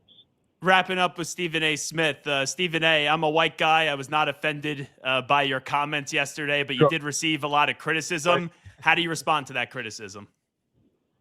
First of all, what else is new? When I care, I'll let you know, because I don't care. That's what comes with it. The bottom line is this. They're trying to make it into a race thing. I'm talking basketball. Obviously there have been phenomenal white players in NBA history, Larry Bird being first amongst them, Jerry West, John Stockton, Dirk Nowitzki, and so many others, Steve Nash and others. What I was simply pointing out was factual, which is this. There is no team in NBA history outside of the Minneapolis Lakers from 1949 to 1955 that have looked at three white players and said, you are the preeminent faces of our franchises. You are the stars, and we're paying you all the money. That has never happened. It didn't happen with the Boston Celtics from the days of Bill Russell. It didn't happen with the Los Angeles Lakers from the days of Wilt Chamberlain and Jerry West to Magic and Kareem and Worthy and all of these guys. It didn't happen with the Celtics with Larry Bird and McHale because Paris and Dennis Johnson was there. It didn't happen with in the 90s, okay, with Jordan and the crew. It didn't happen with the Pistons, with Isaiah and Dumas, with Joe Lambier, Bill Lambier and those guys. It didn't happen with the Lakers at the end of the 90s when they were sitting back and looking at things and saying, okay, we're going to go in a different direction. And it's Shaq and Kobe with others. It didn't happen with the Spurs who had Manu Ginobili, but had Tim Duncan and Tony Parker to pair with them, and David Robinson before that. It didn't happen with the Miami Heat. It didn't happen, with LeBron and D Wade. It didn't happen with the Spurs again. It didn't happen with the Golden State Warriors with Steph and Clay. And then after that, it was, Kevin Durant joining them. It didn't happen with Toronto and Kawhi. It didn't happen with Boston with Jaylen Brown and Jason Tatum. It didn't happen with the Knicks with Jalen Brunson and Karl Anthony Towns. There is no place in NBA history where you have seen three white guys as the stars leading you to an NBA championship. That is just a fact. And so what I was saying was, with these brothers out here today and how prideful and egotistical they are and how much they believe they are worth and that they've been shortchanged. And then when you see a guy like Cooper Flag, again, I call him Super Flag. He's phenomenal. Nipple can ball. You see Luka Doncic. We know what he can bring, but they ain't playing together. The fact is, you haven't seen a team assembled in the NBA in the modern era spanning more than a half century that evolved the entire nucleus of their team around 3 white guys. That is a fact. That is what I was pointing out. If somebody wants to say pointing that out is racist, I would say, okay, then you don't care about talking about basketball history. I didn't say this about baseball. I didn't say this about football. I didn't say this about boxing. I didn't say this about the UFC. I certainly didn't say it about tennis, golf, NASCAR. I'm talking basketball. In the sport of basketball, that is 70 black. It is a fact that has not happened. If people have a problem with that, that's their problem. I'm not backtracking from it one bit. I'm not changing my position. It is a fact. What I'm saying, folks are going to have to deal with that reality. Last one for me, Stephen A. Smith. I know you got to run soon. Jaylen Brown, the aftermath of that trade, what does it do for Philly, and your reaction on what happened with Boston there at the end? Well, I was proven right again. I pointed out a couple of years ago how he wasn't necessarily liked, and it wasn't his fault. He's smart, pretty brilliant, I might add, philanthropic, a phenomenal player, arguably the best two-way player in basketball. This is what he brings to the table. Yet the Boston Celtics, every time they talked about trading somebody, it was always him, and it was never Jason Tatum. And Jason Tatum, I talked about this, and you remember a couple of years ago, Jaylen Brown was all about state your source, state your source. Well, who the hell gives you their sources?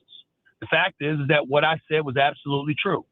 They proved it because even after they beat Dallas in the finals, and he was a champion in an Eastern Conference and an NBA Finals MVP, Jason Tatum goes down. Jaylen Brown follows that up after signing for $304 million and shows you he's worthy of being number one, averaging 28 a game, being the best two-way player in the game, and they still talked about trading him. Well, why?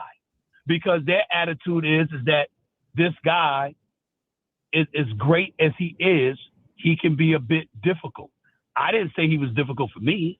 I said they were saying he was difficult for them. Why? Because people watch the league. I cover it.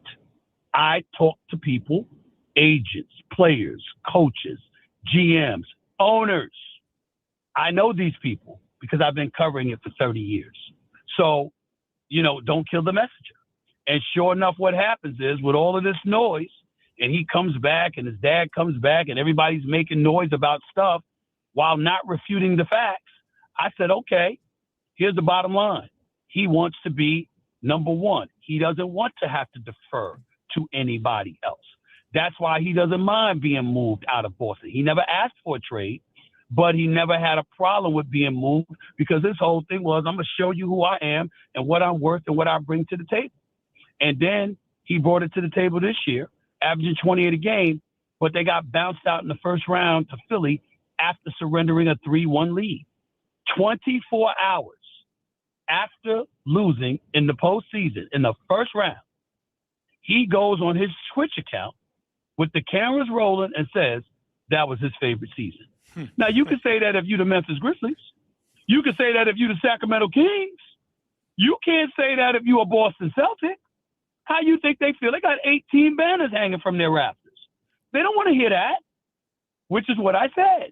I said, that is not something that you can say and think that Boston Celtics fans are going to be okay with that. And all of a sudden, this brouhaha develops because, oh, my goodness, he's coming at Stephen A. and he cussed out at Stephen A. But please, I'm a grown-ass man. That don't faze me. Say what you got to say. It doesn't change the facts. And the facts are you're a phenomenal player. You're a 1A kind of guy. You're a champion and an MVP and one of the best players in the world. And with all of that said, it still didn't stop them from saying, fresh off an Achilles tear with Jason Tatum, only able to come back for about 20 games, then getting hurt again in the postseason where you had to finish up the season because he couldn't go. You lost. And they still said, we'd rather have Jason Tatum than you. Now, that may not be fair, but that was the reality of the Boston Celtics, which is why they traded him. And where's the proof? They didn't just trade him, fellas. They didn't just trade him within the conference. They traded him within the division. to their rival Philadelphia 76ers just to get him up out of there and to get themselves 2 first-round picks, 2 second-round picks, and a player that's 7 years older that is a shell of what he used to be, and certainly a shell of the player that Jaylen Brown is. That is who the Boston Celtics traded him for. Who looks right now? Stephen A., on the way out here, Channing Crowder admitted to us about a week and a half ago, 2 weeks ago, that he eats dinner in bed every single night. He cooks his dinner like a 3-course meal, and then will sit his ass in his bed and eat his dinner. He claims more people do this than we give him credit for. It's comfortable, S.A. I always sit on the couch at the table. There's a lot of people. There's a lot of people that eat dinner in bed. I certainly do sometimes, no doubt about it. Now, I'm not going to leave, stuff there in bed and go to sleep. I'm going to get my ass up and take it to the sink and take it to the garbage or the garbage disposal and make sure I clean up after myself. But damn right, I'll eat in bed sometimes. Wow. But you know what? When you Channing Crowder, you can do what the hell you want to do. Former NFL player, obviously incredibly nice. You got a guy that's doing a great job on the Pivot podcast with his boys. And on top of it all, I've grown to have a lot of love for Channing. Channing is honest as they come. He's good people. He's very knowledgeable about sports. He's very, very fair-minded. And most importantly, if he's got something to say to you, he will say it to your face. You ain't got to wonder about where the hell he stands. He would tell you. He's my kind of guy. So I got a lot of love for Channing. A lot of love. I say Stephen A. got me on ESPN. He had a lot of checking off to do to get me on the show. But Stephen A., people always come to me because they've seen us on the Pivot together and they want to criticize or argue with me about points you make. Just let me know if my answer is correct. He said what he said. He doesn't mince words. He's very intelligent. It's no question what he meant, and that's what he meant. That's what I tell everybody about your opinions. Yeah. And the only thing that I would add to that is that I'm open-minded. So which means I'm open to being corrected. I'm not offended for somebody telling me I'm wrong. I'm not offended if somebody's showing me why I'm wrong. What offends me is when they do that and then try to personally attack me. Like, oh my goodness, you can't disagree with what I say and leave it at that. It's got to be an attack on my character. Why? Because you disagree with what I said? If I was like that on national television and with the national platforms that I have, how unfair would that be to countless human beings in the world? I'm capable of saying, I don't agree with that while still respecting somebody and the work that they put in every day and understanding that I might disagree with that point, but I'm not being disagreeable and I don't disagree with him as a person or her as a person because they're good people. We just don't happen to vibe on this particular subject matter. Last time I checked, that's what grown-ups are supposed to be about, and that's what I pride myself on being. And I'll also say, if people read your book, Straight Shooter, if they have an issue with you or a gripe with you about something you said, I think they'll have a greater appreciation for you. Because I don't read a lot of books, Stephen A. That was a phenomenal book that you wrote. Thank you, man. I appreciate it. I wrote it myself from start to finish, did the audio book as well. Some people have questioned whether I wrote it or not. Like, I'm going to lie about writing a book. Some people are just ridiculous with some of the stuff they make up. It's like, I've been a journalist my entire career, and I'm going to make up writing a book. Do you know do you have any idea how many people would have dimed me out if I didn't write the book? And I said I wrote the book, but I didn't? Are you kidding me? This is just ridiculous. But people are going to be what they are because people try to make headlines anytime they can because some people don't have real jobs.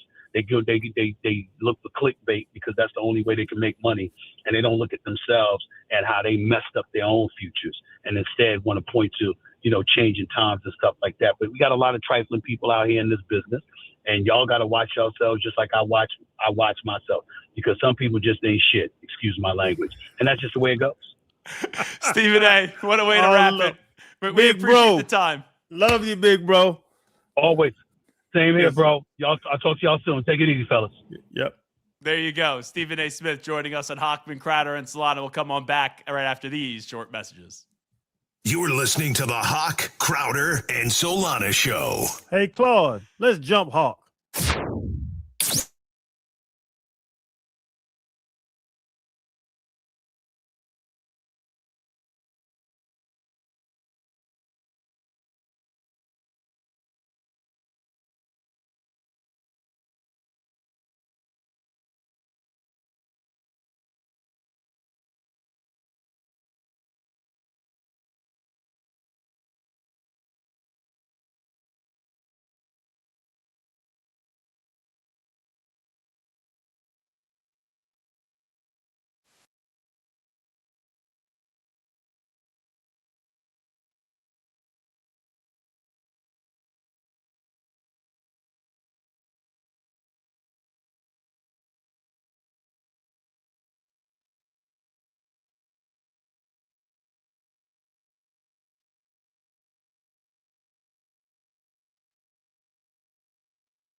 PM and we back on the clock, so don't get cutesy. Dial lead the station unlocked. We got the sports talk and the drama to make sure the T-clock. WQAM is the Avengers with no weak spot. For Joe Rose, Woody Bo, Omar and more, Tobin and Leroy giving gooses galore. Yeah, for 2 to 6 is reserved for 3 legends. The captains of America, not no Chris Evans. From Spritz to McRibs and calling out game scores. Hochman, Crowder, Solana. Get ready for some more. That's right. We're ready for some more Hochman, Crowder, and Solana right here on 104.3 FM, WQAM. Zach Gelb in for Hawk on this Thursday. Just had a great conversation with Stephen A. Smith. If you missed it, we will replay it for you at about 5:20 today. A lot of takeaways right there. Stephen A. doesn't care about the white guys comment and some of the backlash from that. He said there's a 30% chance that LeBron James could go to the Miami Heat, but he did call them the team with the most to offer and the best destination. So a lot to unpack from there. Where do you want to start from the conversation? You got to turn on your mic, Crowder. Yeah, I'm not Stephen A. Smith. I'm not good at this. I would like to say that I gave Miami a 30% chance as well. I went 40 Golden State, 40 Cleveland, and 30 Miami. So just, pat on my back. That's over. That's 110. Yeah. 40, 40, 30. Yeah. Florida 60. Education for you. 80. You got it right yesterday. I have 36 credits, man. I didn't even graduate. I left as a sophomore. But signed all those autographs, I heard. But no, man, I that's why I asked Stephen at the end, like when he says stuff, people ask me all the time. They're like, you know Steve. I'm like, yeah, I know Stephen A. That's what I said. He doesn't mince words. He knows what he's saying. He knows he's going to upset people. He knows exactly what's going on. He's not like, he'll apologize if it hurts somebody's feelings, but his apologies are kind of like, I'm sorry I hurt your feelings. I'm not sorry at what I said. Yeah, here's the thing, too. I think people get so offended now by everything. Like, we were even joking about it the other day when we saw that they got Walker Kessler, and then Stephen A. says it, and because it's Stephen A. Smith, it's like, oh, 3 white guys. Like, how is anyone actually offended about this? And I get it. Like, if it was hockey, and let's say the Panthers signed 3 black guys, and I was like, oh, when have 3 black guys ever won a Stanley Cup? I'd be fired. Like, I understand that. But still, I see what Stephen A. Smith said, and I thought it was funny. When was the last time 3 black dudes as your best 3 players won a Stanley Cup? Never. When was the last time? But I would get fired guys? if I said it. So that's why there's going to be a strong overreaction to it. When was the last time 3 white guys won a NBA championship? If I say you have a white quarterback, he can win. I've seen it. It's like he said it's facts, and he rattled off like 12 or 15 different championship teams. It just upsets people, but like you said, I think people are super sensitive these days, and just facts are facts. So honestly, I'm with him. Like, if they do it, I would be so impressed in LA if they did that with Luka and Kessler and Reed. I'd be so impressed. Now I'm kind of rooted for it. Can you imagine Luka Doncic, Reeves, and Walker Kessler, and then you get Stephen A. having to, and I like Stephen A., but him having to fall on the sword with how that was a 4-minute answer he gave us in the retort about something that he said he didn't care about. And we're going back to Naismith and the Peach Basket and 4 white guys. Like, it just facts. He was saying it. I'm looking at it. I've watched it. I've watched it since I was a kid. It's facts. I know we got to get to headlines in just a second, but I think I'm going to say something here that is going to annoy Solana, but that's not my intention. I saw a clip from Dave McMenamin, and he said, this is why LeBron should go to the Heat. Eric Spoelstra might be the best coach in the NBA. Think about the actual role he'd play on the basketball court. He would be able to have the ball in his hands a lot. The same way he was energized in the playoffs when Luka and Austin Reeves were hurt, he would get to do this in Miami. Playing with those 2 bigs at 41, he also remains the best transition player in today's NBA. Guess what? Bam and Giannis are going to get steals and deflections, long rebounds, and kick it ahead to LeBron, and he gets to be the freight train going down the lane and score in front of the fan base that appreciated him during the 4 years of his prime. I'll just ask this question. Spo is a phenomenal coach. No one is taking away what Eric Spoelstra has accomplished in the NBA. You better not say but. But I learned that from Stephen A. when you're about to say something critical, you praise someone and then go, but is LeBron really making his decision based off of Eric Spoelstra? I don't think he is.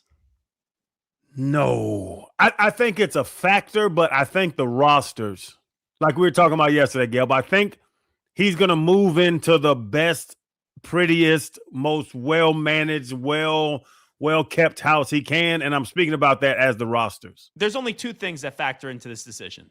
One, the roster. Or two, this baloney about, I'll take the veteran minimum. It may be whoever pays him the most. I don't think that's what he's going to determine his decision on based at this point of his career, but I'm not naive enough to say money means nothing. But I really believe he's going to go to a place where he feels like he's most needed and that also has a great roster around him. But you're downplaying the relationship that was already in place going back to 2014, which I think was extremely rocky that first season. But the Heat stuck with Eric Spoelstra. He wanted and Riley.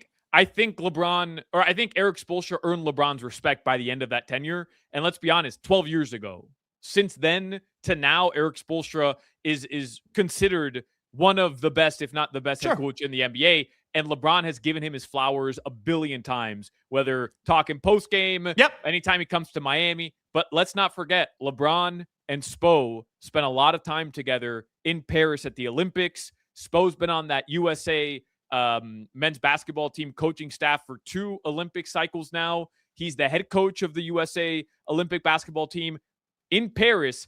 The reports are that relationship blossomed there. And I don't know, like, I'm not saying he's going to make his decision because he wants to play with Eric Spoelstra. I'm with you. I think that doesn't make a lot of sense. But let's just say he's thinking about Cleveland or Miami. Wouldn't he rather play with Eric Spoelstra than Kenny Atkinson? I think that's a no-brainer. But Solana, to that point, does LeBron James at this point need a great schematic head coach? He needs players around him. He went up. What was the little knock-kneed European that he got fired in Cleveland? David Blatt. Like David He's actually Blatt. from Framingham, Massachusetts. All right. Okay. He looked European. He looked European. But then they got then Ty Lue came in. Like, is Ty Lue a great coach? LeBron doesn't need a great coach. LeBron needs to look and say, I'm going to have 2 towers in the paint. I got some shooters on the wing. I bring the ball down. If I see a gap, I'm shooting it. If I don't see that, I need somebody to kick it to. LeBron knows all that. He doesn't need Eric Spoelstra to help him. I've always said this about LeBron. I will never criticize the coach when they lose, and I will never praise the coach when they win when LeBron James is the player. Doesn't mean that Eric Spoelstra can't get any credit, and now looking at what he's done since LeBron James, but I've just never have given a crap who coaches LeBron, and I don't think LeBron really cares either because, like you said, got Blatt out of town when they were a good team, made Ty Lue the head coach. After they won a championship with Vogel, ran him out of town to eventually go get JJ Redick. So it's not really the coach for me. It's Giannis Antetokounmpo being here. If it was just Bam Adebayo and Spo, LeBron's looking at the Heat and saying, hey, Spo, I know I like you and that we have a good relationship, but I ain't coming. Yeah, no, I mean, I don't think he's I'm not arguing that he's coming here because of Spo. I just think it might argue with me. That's what we're supposed to do on this show. No, but I'm arguing something else. I think it does factor in. And by the way, Crowder, I understand what you're saying because you're 100% right. He's looking at the roster. He's looking at the situation. That's what is going to end up determining whether LeBron James comes to Miami or not. But think back to the NBA Finals a little less than a month ago. All we were doing was criticizing Mitch Johnson. 4 games that the San Antonio Spurs lost, and you could argue that Mitch Johnson was a big part of why they lost those games. They had leads, double-digit leads in every game, and every single game, the final minutes, what happened? Mitch Johnson got out-coached by Mike Brown. And I think LeBron James understands the importance, especially of a new team with a lot of new parts, with some complicated parts. He understands the importance of a guy like Eric Spoelstra to be able to maximize those parts and to also be able to control a locker room with a lot of star power and a lot of new faces. I'm just saying, don't downplay the importance of an experienced, accomplished head coach bringing in and leading a team that's going to have as much attention and expectations when LeBron James steps into that locker room, because I don't think Kenny Atkinson, who I think is a fine head coach, I don't think he has that cachet. He looks like the biggest clown in the NBA following his stats and his conversations about stats after they got swept by the New York Knicks. Eric Spoelstra carries a cachet around him that LeBron James respects, and it could end up playing a role in his decision. But Kenny Atkinson ends up, if LeBron goes there, he ends up being a cuck, just like he was in Brooklyn when KD and Kyrie, we love him, Sean Marks and Kenny Atkinson. They got rid of Kenny Atkinson the moment they looked at one another, and Kenny Atkinson tried to coach the way that he once coached. To your point about Mitch Johnson, yeah, we criticized him because he trusted De'Aaron Fox over the young kid Harper. And then on the other side, Mike Brown did a masterful job and no one wanted to praise him. This is just my point. The coaching for LeBron, I never hold the coach accountable, good or bad, for whatever happens when LeBron is on a team. And I think in this case, maybe Spoelstra would be the fourth thing in the LeBron James decision process. Number one is the talent around him. Number two could be money. Number three could be location. And then, it's convenient to just hype up Spoelstra. It's to my analogy about building the house, it's not the foundation. It's not the number of rooms or bedrooms. It's not the marble kitchen. But if there's a boat in the back, you can have the boat if you buy the house. Spoelstra is an addition to the decision-making. I'm more impressed by Spo, to what you said, Solana, for that James Johnson, Deion Waiters time. I'm more impressed by Spoelstra for these last 3 seasons when Jimmy he Butler didn't have a dog. I'm more impressed by Spoelstra to keep them floating, even getting in the play-in round with you don't have stars. You can beat teams that you should not beat. Spoelstra's a great coach. But if you have LeBron, Bam, Giannis, Tim Hardaway Jr., you're putting that on the court, Spo, just cut them boys loose. That's fine, but I view it differently, and I know we don't have time to argue this in depth, but you're talking about a guy who was only a third-year head coach who made his way all the way up into the video room in that situation with LeBron James coming there and literally going to Pat Riley and saying, get him out of here. I don't want him to be the coach. And Eric Spoelstra having to deal with that entire situation, persevere through that, and end up coming out on the other side in 2014 with 2 NBA titles and a revamped way of playing with LeBron James, to me, shouldn't just be swept under the rug and couched as, well, he had LeBron. Yeah, sure, he had LeBron, but how many superstar teams have been formed? You mentioned the one in Brooklyn with Kenny Atkinson. Would they win there, and how they maximize that roster? They didn't. What about in Phoenix with Kevin Durant? They didn't. What about in Oklahoma City with KD and Russell Westbrook? They didn't. There's a lot of examples around the NBA of super teams being formed, and it ends up being an unmitigated disaster. And part of it is because the coach couldn't maximize the rosters. Eric Spoelstra is better suited outside of maybe Steve Kerr than anybody in the league to maximize. Doc Rivers did it in Boston. James. Doc Rivers did it in Boston, and now look, everyone clowns Doc Rivers. So anyway, this is a weird river to swim in, because now we're going to agree with Solana, but Phil Jackson, the rosters he had, and he's looked at as this great guy, but who are you coaching? Well, you need players to win, and you gotta have players to win. I'm not saying that. This is what I'm saying. Obviously, Spo deserves credit for what happened in Miami with LeBron and after LeBron, but when LeBron is your star player. And I know he wouldn't be a star player in this iteration of the Heat. When LeBron's in his prime, I personally, that's just my rule of thumb, I've never overly praised the coach, and I never overly criticized the coach. All righty, we got to get to a stock market report, soccer update, and we'll get to some headlines. Solana, take it away. Your time to shine, big boy. It's brought to you by, I already shined, because I just schooled both of you in an argument about Eric Spoelstra. The only thing shining is that forehead of yours. Every time Eric Spoelstra comes up, Gelb says, I don't even count those 2 titles, the LeBron years. None of it matters because you don't know ball. Because you don't know ball. Listen. Oh, yeah, I don't know ball. Yeah, because you don't know ball. Go F yourself, all right? Yeah, you don't know ball. I just agreed with you.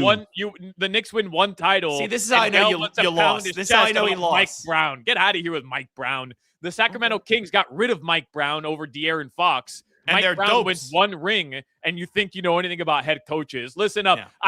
I've been under the tutelage of Pat Riley and Yeah. Eric Spoelstra. We know about head coaches down here, Gelby, not what the Knicks have done. You guys brought in Yeah, Phil you guys know Jackson, head coaches. and The he was Dolphins have outta had here 700 of them. Well, you guys really know head coaches. Solana. Jeez. Oh, my God. You could come up from air, when you're down low with Spoelstra underneath the table. Jeez, come on. I agree Breathe a little with bit. him. Breathe. I know it's not many people at your birthday party. See, this is Solana. He texts me, stay in the clock. We got to break. And every time I try to toss to him to get to what he does, he goes, but I got to make the last point. I got to tell you that I'm a Spoelstra shill, and the Miami Heat are the greatest thing ever. And Spoelstra. Yeah, it's not my fault. It's not my fault you don't know ball, Gelby. Yeah. Don't get mad at me. Don't That's get his mad at me. go-to. Gelby, that's his go-to when he gets mad. We don't know ball. Yeah, we don't know you ball. Well, you don't. You don't know life. You don't know anything. I know somebody dropped 30. He's good. Hey, learn the game. All right? Learn the game. Okay, guys? Learn the game. Listen with those ears, buddy boy. This stock market report is sponsored by Anajar and Levine Accident Attorneys. Eric Spoelstra stock is way up after this conversation. I promise you that.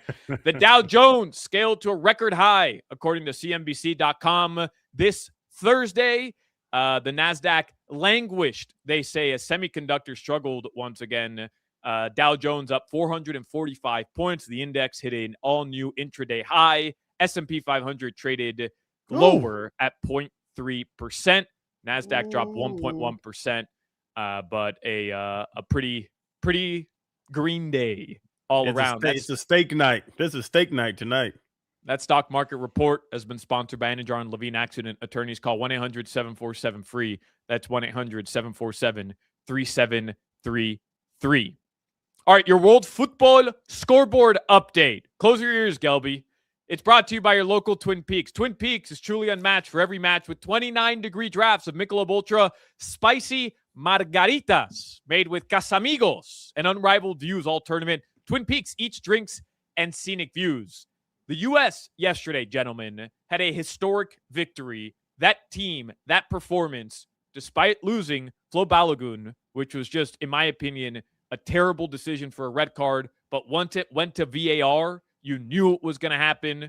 They don't call that red for Leo Messi. They don't even review it for Leo Messi. But the U.S. kind of got screwed yesterday. But what transpired after the red card, the U.S. playing a man down, withstanding that initial surge from Bosnia and Herzegovina, and then dictating the rest of the game. The free kick at the end of the game, that was historic from the Stars and Stripes. Right now, by the way, Spain is up 1-0 in the other round of 32 matches, and we do Spain beat Uruguay, right? That is correct.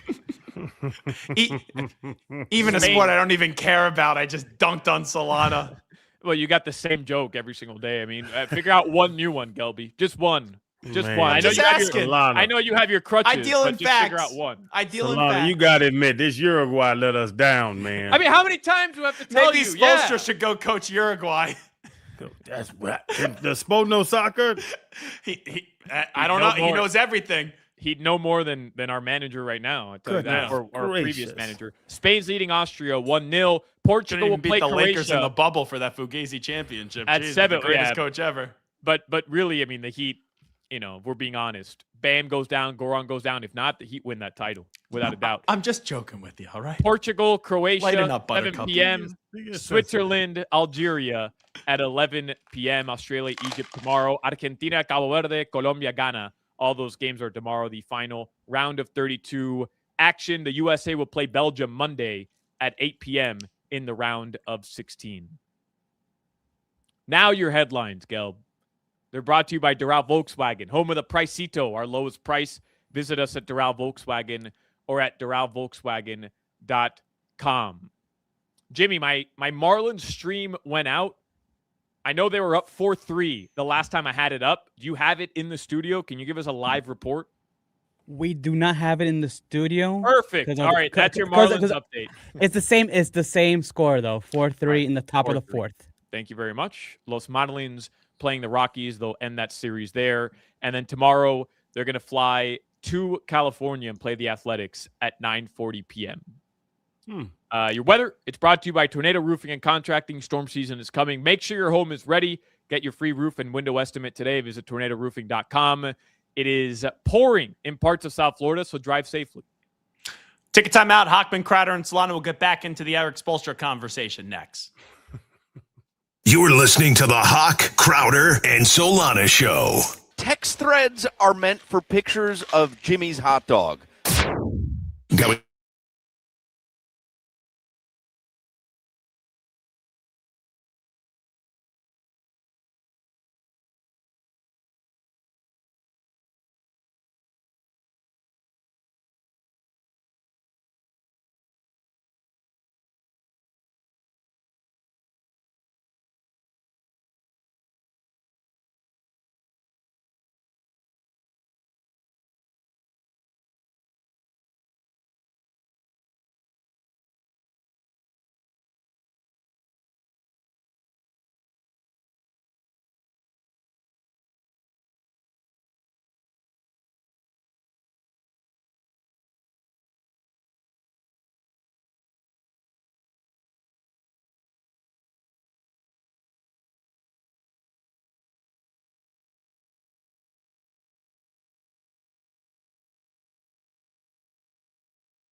Joe cracked the dawn. Got it. All righty, welcome back in. It's Hochman, Crowder, and Solana. Zach Gilb in for Hawk. Just getting back to that Spoelstra conversation. I'll make one more point on this in a positive way for Eric Spoelstra, so we don't have to deal with these Solana tears for another hour and a half that we're here. Oh, relax. You know this. You know this. If the Heat win a championship with Giannis and Bam, whether they get LeBron or not, this is going to be the ultimate praise Pat Riley spot. Everyone thought he was down and out. Everyone thought he was on the verge of retirement. And in the 11th hour, he found a way to deliver another championship and be a winner, what he's been his entire career, where you look at the stops in Los Angeles and what he did as a coach, and then what he did as Miami as a coach, and he did as an executive with the Heat. But if the Heat win another championship, with LeBron or not, LeBron now being a different player at the age of 41 compared to when he was in his prime here, winning 2 championships in 4 years with the Heat, Spoelstra better get his due. And that is what he better get his due, because whether we like to admit it or not, the first 2 championships, he really didn't get that much national credit, nor really should he. But in those 2 titles, championship appearances after LeBron left, he did get some praise, but you win a title, that will elevate him to a different pedestal that Solana's trying to already put him in. Gelby, he's already on that pedestal. I'm 100% on Solana's side. And I don't know, you call me a homer if you want to. And I brought it up last segment. Pedestal of what, though? How do you currently view him? A first ballot Hall of Fame head coach. But time out. The Naismith Memorial Hall of Fame, the standards are so low. So, like, I'm not saying he's not a first ballot Hall of Fame coach. Look at some of the guys that they put in the Hall of Fame. It's not a high bar to get into the Naismith Memorial Basketball Hall of Fame. If you give Eric Spoelstra any roster that ever won a championship, I think they win in less games. If you give him any of those, I think Eric Spoelstra is right now a top 3 coach in the league. I brought up the Deion Waiters and James Johnson conversation when he was doing stuff with peanuts. He was making filet mignon out of chopped cube steak with those teams. Gelby, this man is a great coach. I'm saying it, and it's funny that we're on the other side. Like, we sometimes seem like I'm on the other side of this. Eric Spoelstra is one of the best coaches right now in the league, and he's a Hall of Fame coach. Even if it's a low bar, there's coaches that don't get in. Right now, there is not a roster that's competitive that Eric Spoelstra would make worse. I think Eric Spoelstra would have took the Spurs deeper, if not beat the Knicks over Mitch Johnson. I really believe that. So here are the coaches he'll never pass: Phil, Pop, Red Auerbach, and Pat Riley. Like, hold on. Like, you're shaking your head already. If he gets another championship, I could argue you could move him in the 5th greatest coach of all time, because right now a lot of people put Steve Kerr ahead of him. He wins this championship without the big 3, and like, obviously they're never coming back. I know LeBron coming back. That title may put him in front of Steve Kerr, even though Steve won 4 championships as a coach, 1 before Kevin Durant, 2 with Kevin Durant, and then the 1 once KD left. My argument would be, because I've never seen Red Auerbach coach. Yeah. You know what I'm saying? I know what Phil did. I was a baby, but I caught up on the history. But it's just one of those legendary names that he's just not going to have the resume to pass. Red. Just Pop. I remember Pop. I remember Tim Duncan, the big fundamental and all that with Manu Ginobili and Tony Parker. I was alive during that. What makes Pop so much better than Spo? I don't say Spo can jump Pop, but Spo needs to be right there around Pop. To do what he did in San Antonio for that Pop, long. Yeah. With let's be real. He's been there since 08. He's been there for 18 years? Y'all talking about he's a puppy. No. But you look at what he did with the Admiral, winning with him, then getting dunking, and the 2 of them winning together. Kawhi under Pop. Like, I know now we all look differently at Kawhi, but when Kawhi had that NBA Finals MVP, no one knew how good it was. Like, oh my God, look what this guy Kawhi Leonard's doing up against LeBron and company. And that's another thing that Pop's gonna have. And I understand that they split those championships, right? They lost one and then they won one.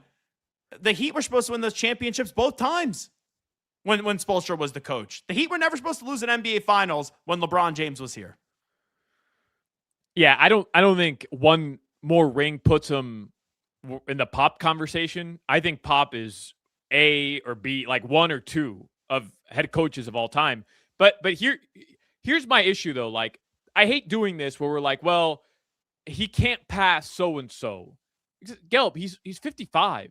He's been coaching since 2008, right? 08, 09 was his first season. So he's going to be entering whatever, year 18? I can't count. Yeah. Or close It's to somewhere around there, 26. But he hasn't even coached 19. 20 years. Like, this dude can coach 15, 20 more years if he wanted to. And I know that there's like this huge narrative about Eric Spoelstra that, oh, he'll take over the front office at some point. He'll move up into the front office at some point. And look, I'm not saying he's never denied that. He's never come out and said, I won't do that. So, and I haven't had a conversation with him about it, but this dude loves to coach, like genuinely loves to coach. Sure. So I'm not so certain that he wants to be in a front office. Like, I don't know that. People just assume it assume it because it's what Pat Riley did, but I don't know that to be true.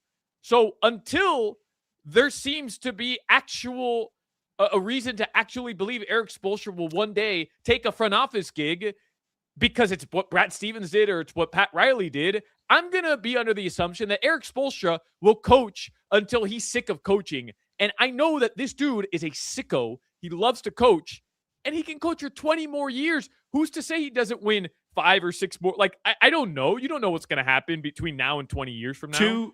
Two points here. Don't get too involved in the first one. I really want to get to the second one. When we think of Pat Riley, just to put into perspective what Red Auerbach did, as a head coach, he won 9 NBA championships. As an executive, he won 7 NBA championships. Now, I understand you could say it was in the 50s and the 60s and the 70s, and it's a different game, and the amount of teams, blah, blah, blah, blah, blah.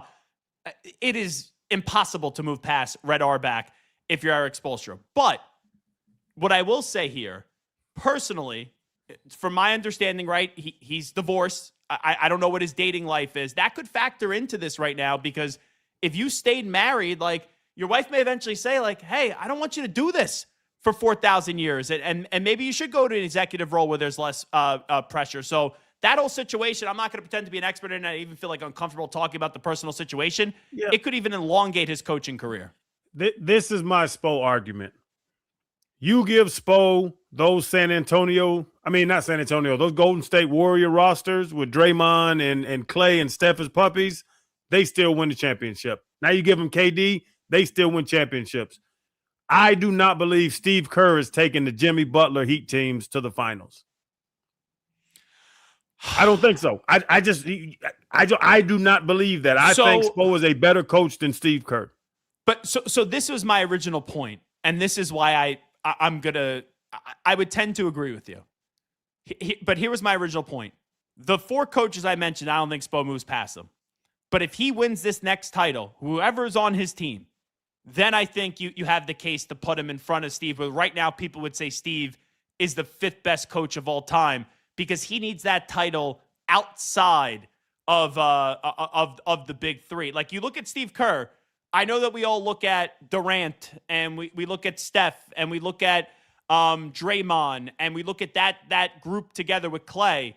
The championship, though, before KD and after KD, Kerr gets a lot of credit for, specifically the one before, because remember, you had Mark Jackson there. Like, those guys were good, but they were not viewed as these all-time great players yet, and that was a heck of a coaching job by Steve Kerr. He unlocked that team. Yep. No, I mean, I have no problem with anybody saying Steve Kerr, his resume is better than Eric Spoelstra's, or he's a better coach. Like, okay, like at that point, you're comparing like 2 of the best. I have no problem. Difference. I have no problem with people saying like Joe Mazzulla is going to be in that conversation one day. With what we've seen, I could see that.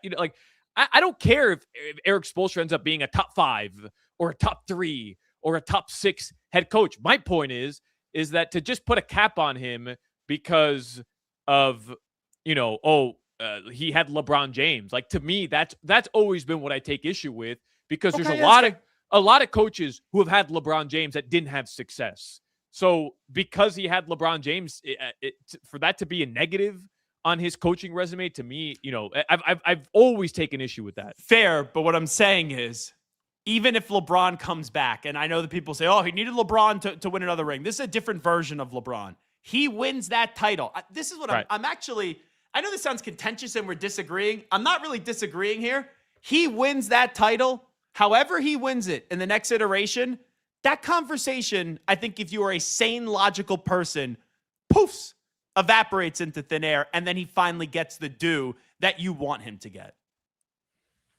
Which is fair, by the way. Put some respect on his name, all three of y'all. Yeah, but go win another championship, and then we will. But I think the respect should have already been there. And I think for the most part it is when you take Caleb Martin, Gabe Vincent, and Max Strus in your starting lineup to the NBA Finals. And not only that, you take out the Milwaukee Bucks, you take out the New York Knicks, and you take out the Boston Celtics Now we want to praise the Knicks. Yeah. Well, I just think that's important. Like, I think that's important. And when that's the team in your starting five, that's when the respect was there for Coach Spo. Yeah, no, he definitely got an abundance of praise. But you know how crazy some fans are. Yeah. The people are going to say he needs a championship, needs a championship. And with Giannis and Bam, even if they get LeBron or not, and they've been filling out this roster, Wiggins is back. I know Norman Powell's now with the Bulls, but I'm more than fine with that. Tim Hardaway Jr. Into the fold in this franchise after coming off a career year from 3. There's going to be a lot of pressure on Spo. Not that anyone's going to be saying, hey, fire him, get rid of him. You just sound like a jackass if you do that. But there's pressure on Spo this year with Giannis and Bam for the next 3 years to see if he can win a championship. When they gave him Shaq to add to Wade, he won 1. When they gave him the big 3, he won 2. Now they gave him Giannis and Bam. Go cook a great dinner, chef. I give you all the ingredients you need. I got to get back to something from yesterday because this actually is annoying me. Do you think Tim Hardaway Jr., or senior, thought that if he let his son, Tim Hardaway Jr., wear the number 10, that they were going to literally take the banner down, the 10 banner down from the Kaseya Center? Because he said that a few times in the interview. He's like, we're not taking the banner down. We're not taking the banner down. Like, if they let him wear the number 10, hey, Tim, or as Solana would say, Timmy, the banner isn't coming down. I heard him say that a few times, and I was reading the comments last night, which I shouldn't do. And I don't think he actually thought it, but listening back to it, I can't say that he didn't think it. I don't know if he thought they were going to go up there and grab it, but I think it's funny. Don't disrespect yourself. Like, I earned that up there. Why would I now allow somebody else to wear it? Even if it's your namesake, your son, his name is Tim Hardaway. I earned that to be up there for it. Hell, how long has his jersey been retired? 15 years? Not 15, but yeah, it's been a while, man. 10 years? I don't like want to disrespect. Yeah, disrespect myself by letting somebody else wear a jersey and an honor that I put up there in those rafters. But now, I understand Lawrence Taylor telling Abdul Carter to go kick rocks. It's Lawrence Taylor. He's the greatest defensive player of all time. I understand Tim Hardaway Sr. was a phenomenal Miami Heat, but you could tell the history of basketball without Tim Hardaway Sr. To not let your son wear the jersey, if his son wanted to wear the jersey, and to be this, I said, what happens if your son sells 100,000 of your books? And he said, still no, he wouldn't let him wear the jersey. I think you need to have a little bit, more fun in life, Tim Hardaway Sr. That's what I'll say. Oh my God. If I ever got anything retired and Little Chan had an opportunity to take my number, I might be like Tim Hardaway Sr. No, you wouldn't, because you asked the question that started all this. You were like, he's not from Kentucky. He's not from Mississippi. This is your own blood. Let him wear it. Your words. You said it. Yeah, I know I'm saying, but not like my jersey retired anywhere. I have a plaque at Tootsie's, but I hope Chan doesn't try to take my plaque. But I don't know, because you know what? Tim changed my mind when he kept saying, I earned this. I earned my jersey retired. But he also said Tim Hardaway Jr. has done way more than me in basketball as well. He has a national championship ring. He has a championship ring. He went to the Final Four. So he has his accolades and I have my accolades, and let's leave them on different planes, even if our name is the same. He kind of changed my thought on that. Nah, I just think you're a big softy, and Tim Hardaway Sr., he's tough. He's tough. I wouldn't want to mess with him. If I was his kid, I would never talk back to him. I get smacked in the face with a wooden spoon. It is Hochman, Crowder, and Solana. Zach Gilbin for Hawk. We'll take a break. We'll be back momentarily. This is Hawk, Crowder, and Solana. I'd like to officially go on record. I am wearing underwear today.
All right, it is Hochman, Crowder, and Solana. Zach Gelb in for Hawk. If you missed our conversation with Stephen A. Smith, we'll have it for you again coming up at about 5:20. A lot of good stuff there. His thoughts on the Heat, Jaylen Brown getting traded to the Sixers, for Paul George, 2 first-round picks and 2 second-round picks. Also, the impending future of one LeBron James and what the Heat have building here.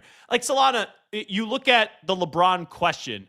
After last night, it seems like the Sixers have been added in as that 4th team. Could it be the Warriors? Could it be the Cavs? Could it be also the Miami Heat? I know that the Sixers today, they did sign Anthony Simon, so that's one player the Heat were trying to get. I still don't think he's going to Philly because I still don't think he's taking the veteran minimum. Yeah, I don't know about the veteran minimum part. We'll see. I don't think he's going to Philly because, yes, they're enticing, but man, that's a huge gamble, like a massive gamble. Because Gelb, yeah, I think it is. That's a brand new team there now, like a totally brand new team. So but aren't the Heat a brand new team? Like you're adding in one player in Jaylen Brown. You have Maxey, you have Edgecombe, you have Embiid that's still there. I know they signed Dean Wade. But if that's the case, then I know he has familiarity with Spo and Pat, and he played in Miami, and he loved Miami, and blah, blah, blah. Yeah. But it's like Bam Adebayo and Giannis together are a brand new team. Yeah, it's fair. It's fair. And Tim Hardaway Jr. is going to be a brand new player. Bobby Portis is going to be a brand new player. So you're right from that standpoint. I don't know. It just seems like Philly's getting put into this conversation strictly because of the Jaylen Brown trade. And I get it. They're a contender with LeBron. I'm not denying that. But it still doesn't, to me, put them ahead of what Cleveland can offer from being the hometown team, what Miami can offer, or what Golden State can offer playing alongside Steph Curry. By the way, with it being 4th of July this upcoming weekend, America's 250th birthday, Channing, what do you got on your grill this weekend? I know you're going to be putting the Crowder powder on all of it, but what are we grilling up this weekend? I was late today because Solana and Hawk make fun of me for years now because I marinate my meat, which I don't know if you know. Yeah. Do you grill? Do you marinate the meat? Yeah. Solana and Hawk don't know how to marinate meat. They take it straight out the plastic, straight on the grill. They don't marinate it in anything. They don't season it. They don't marinate it. They put a little salt and pepper on some burgers. Like, they don't really know how to cook, man. Solana so just picks up that dry hunk of meat and just puts it right down on the grill. Nothing, doesn't make it any marination Solana. or anything like that. Solana, we just saw your grill the other day. Now, let me say this. Hold on. I got to defend myself. This is ridiculous. When cooking asado at the house, what a lot of people would know as like Argentinian style barbecue, or for me, Uruguayan style barbecue. Yeah, we don't season the meat because you don't need to season the meat if it's high quality meat. All it needs is some salt, some coarse salt right on top of the parrilla, and that meat comes out absolutely fire. But when it comes to like a July 4th barbecue, I'm going to be putting some dogs, I'm going to be putting some burgers on the effing grill. Yeah, I'm seasoning that. I throw a little adobo, lamb chops, seasoning. Fire, man. Do you even know what marinate means? I know what marinate means, Crowder. Gotta soak your meat. What does it gotta mean? soak that meat. You put the season on there a day or two before to let the flavors get into it. You talking about coarse salt? Nobody wants no damn coarse salt. But that's soak your meat, Solana. Buying, that's what you got to do. That's because you're buying low quality meat. Like, I want to taste what the you want to taste the meat. I want to taste the meat. Bingo. He wants your meat. You just need he wants that coarse juicy salt. Crowded meat. That's what he wants. He just wants a little coarse salt on the meat. You guys are too immature to have this conversation. I want to taste that high quality meat in my mouth. I don't need to marinate it. And then now what I'm tasting is something different. You know what mojo is? The M-O-J-O. I love mojo. So think about a high quality piece of outside skirt steak sitting in mojo overnight and then grilling it. Yeah, so now you have all those citrus flavors in that high quality meat, not no damn coarse salt. I'm not telling you that tastes bad. I've had that before. It tastes delicious. I prefer not marinated in mojo because then it just tastes like mojo. I prefer it not marinated in mojo if it's quality meat that you're buying, Crowder. So get a Ferrari and put rims on it. Well, what about hydraulics? That's where you and I differ. I wouldn't put hydraulics on a Ferrari. I'm classic. I'm Goodness old school. gracious, Just how the car classic. Pimp my comes. car? Stock. You're lazy. Stock. And then he's talking Okay, about 4th of exhibit. July, burgers and dogs. Hey, I'll tell you, Gelby, if you have a barbecue and invite me and I walk in and all I see is burgers and dogs, I'm out of there. Well, you know what else we'll do be you doing? We'll be doing sausage. We'll be doing chicken, lamb chops. Absolutely. We do a grilled chicken with pesto and burrata on it. Then we'll throw lamb chops on it. My girlfriend's father, by the way, last time I went to North Carolina, I'm going there right after the show. He made steak and he made this blue cheese butter sauce. Oh, phenomenal. Phenomenal. Tell him throw a little truffle in there. Blue cheese, truffle butter. For what? Oh my goodness. But for my- flavor. my ideal- Solana, you just want coarse salt. Nobody just wants coarse salt. Now we know why Solana's so skinny. Let's be real. And why Crowder and I were a little extra husky. My ideal July 4th barbecue, Independence Day barbecue, couple Bubba Burgers, couple Hebrew Nationals, and Publix brand hot dog buns and Publix brand burger buns. He's a child. And I'm and, outta and there. I'm good to go, man. I don't you know need, what? You guys are so contentious. No. Oh, I'm pulling out the sausages. It's I'm pulling pretentious, you out the- dope. Not I'm pulling- contentious. It's contentious. Contentious. It's No. contentious. Contentious is we're trying to fight. Pretentious is like arrogance and like study up a little bit, all right? You guys are so pretentious. You're contentious. You're all the tensiouses because the reality is, oh, come here, try my lamb chops. Relax, bro. Pull out the lamb chops Lollipop for lamb New chops. Year's. It's July The 4th. lollipop. The lollipop, phenomenal. Gelby. Yeah, don't Oh give me my the rock goodness. lamb chops, the lollipop lamb chops. What I was going to say, and this is funny, like Solana gets triggered so easily, then he goes on this tangent. I was going to defend Solana. I've seen his grill or whatever he has in his parents' house. It looks phenomenal. I've texted him before. His food looks really, really good. Did you see when the rat was crawling around in the bottom? Well, I didn't know about the cleanliness. I don't know if it passed a health inspection. That I don't Hey. know, but the food looks good. Crowder, we're up against it. I'll tell you the update on the rat. That's at my house. I've got a rat, like a live rat, that moved into my barbecue grill right outside there. my house. Isn't it right there? And I don't have the balls. I don't have the balls to kill it. So I've just kind of let it take over the barbecue grill in the Sent back. me a video. Hey, Jimmy, real quickly. What a- How much money would you need to go kill that rat from at Solana's house? How much money Please. would you need? Please. None. I would not kill it. Period. Ah, please. Peter's not going to get on you.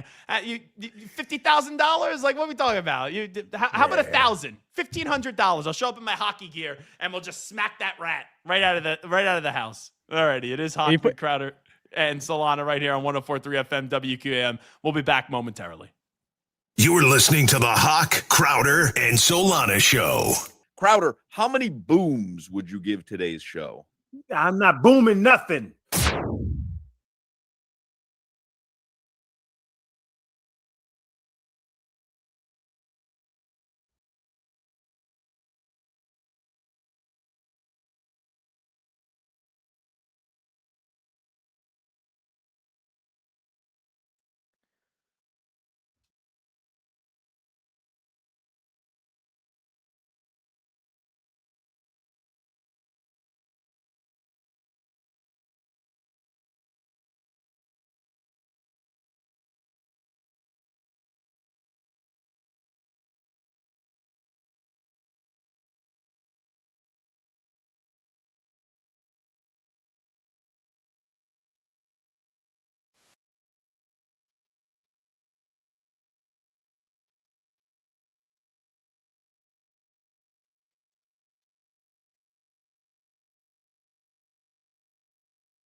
Hochman, Crowder, Solana on a Thursday. Zach Gelb in for Hawk. We'll get to headlines in just a bit. Get into Jaylen Brown getting traded to the Sixers. Celtics getting back Paul George.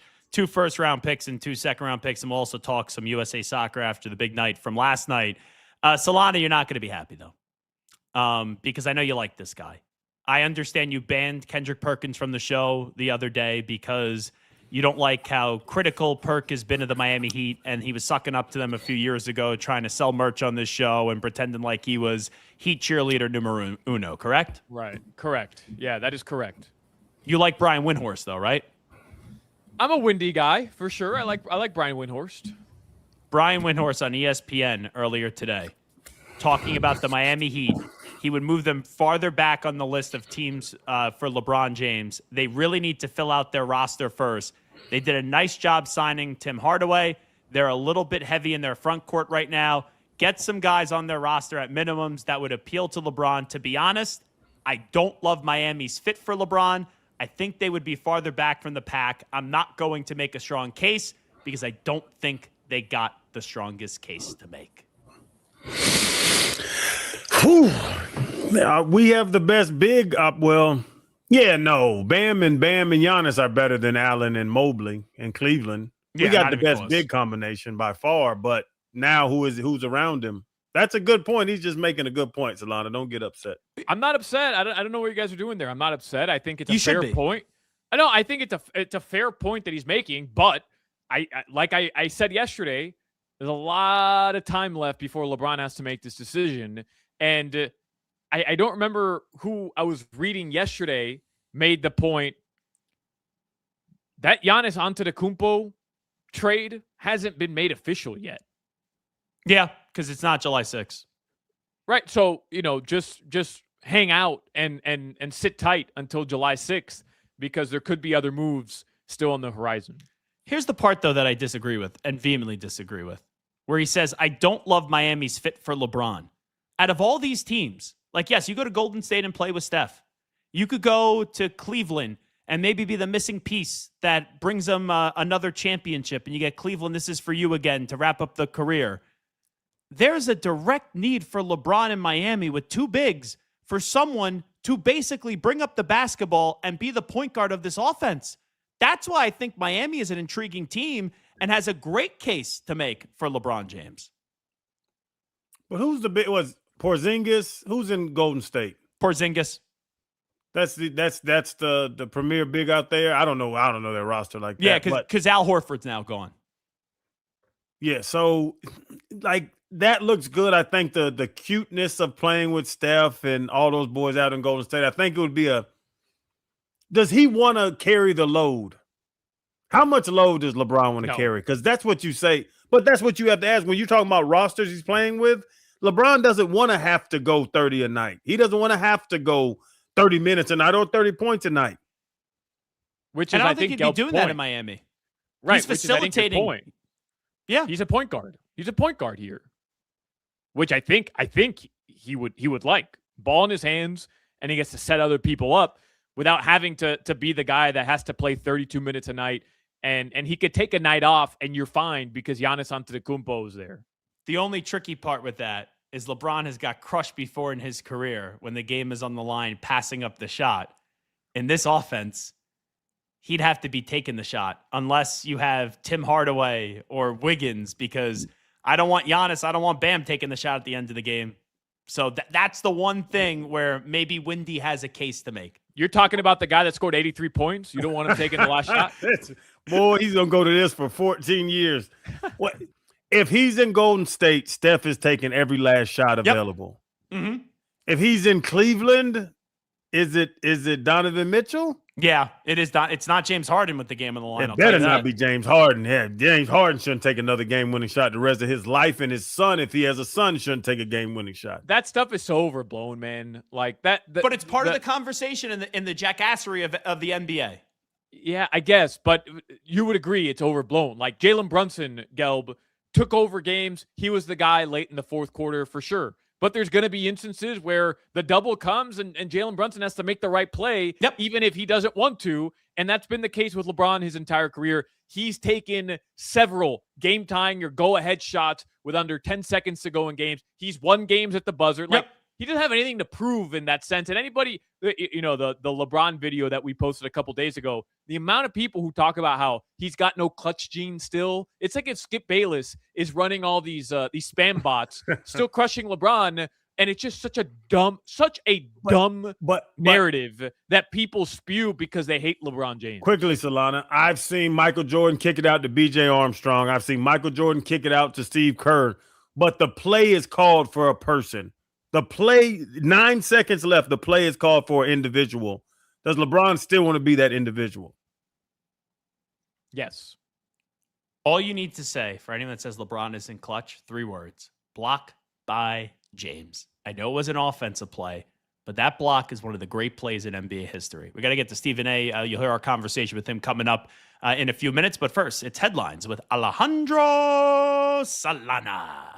These headlines, they're brought to you by Doral Volkswagen, home of the Pricito, our lowest price. Visit us at Doral Volkswagen or at DoralVolkswagen.com. The Rockies have taken the lead over the Marlins 5-4. Something we didn't get to today, and I know we don't have a lot of time to discuss it, but what'd you guys make of this rule change that's being implemented by the NBA into the Summer League that's going to be starting up here in a few days? The 1 free throw rule they'll be testing throughout Summer League. So essentially, any foul that would result in either 1 free throw, 2 free throws, or 3 free throws in the NBA, the player will only take 1 free throw and it'll count for however many he was supposed to take. So let's say you get fouled shooting a 3, you step to the line, you take 1 free throw. If you make it, you get the 3 points. If you miss it, then it counts like you missed all 3 free throws, and then the game is now in live action.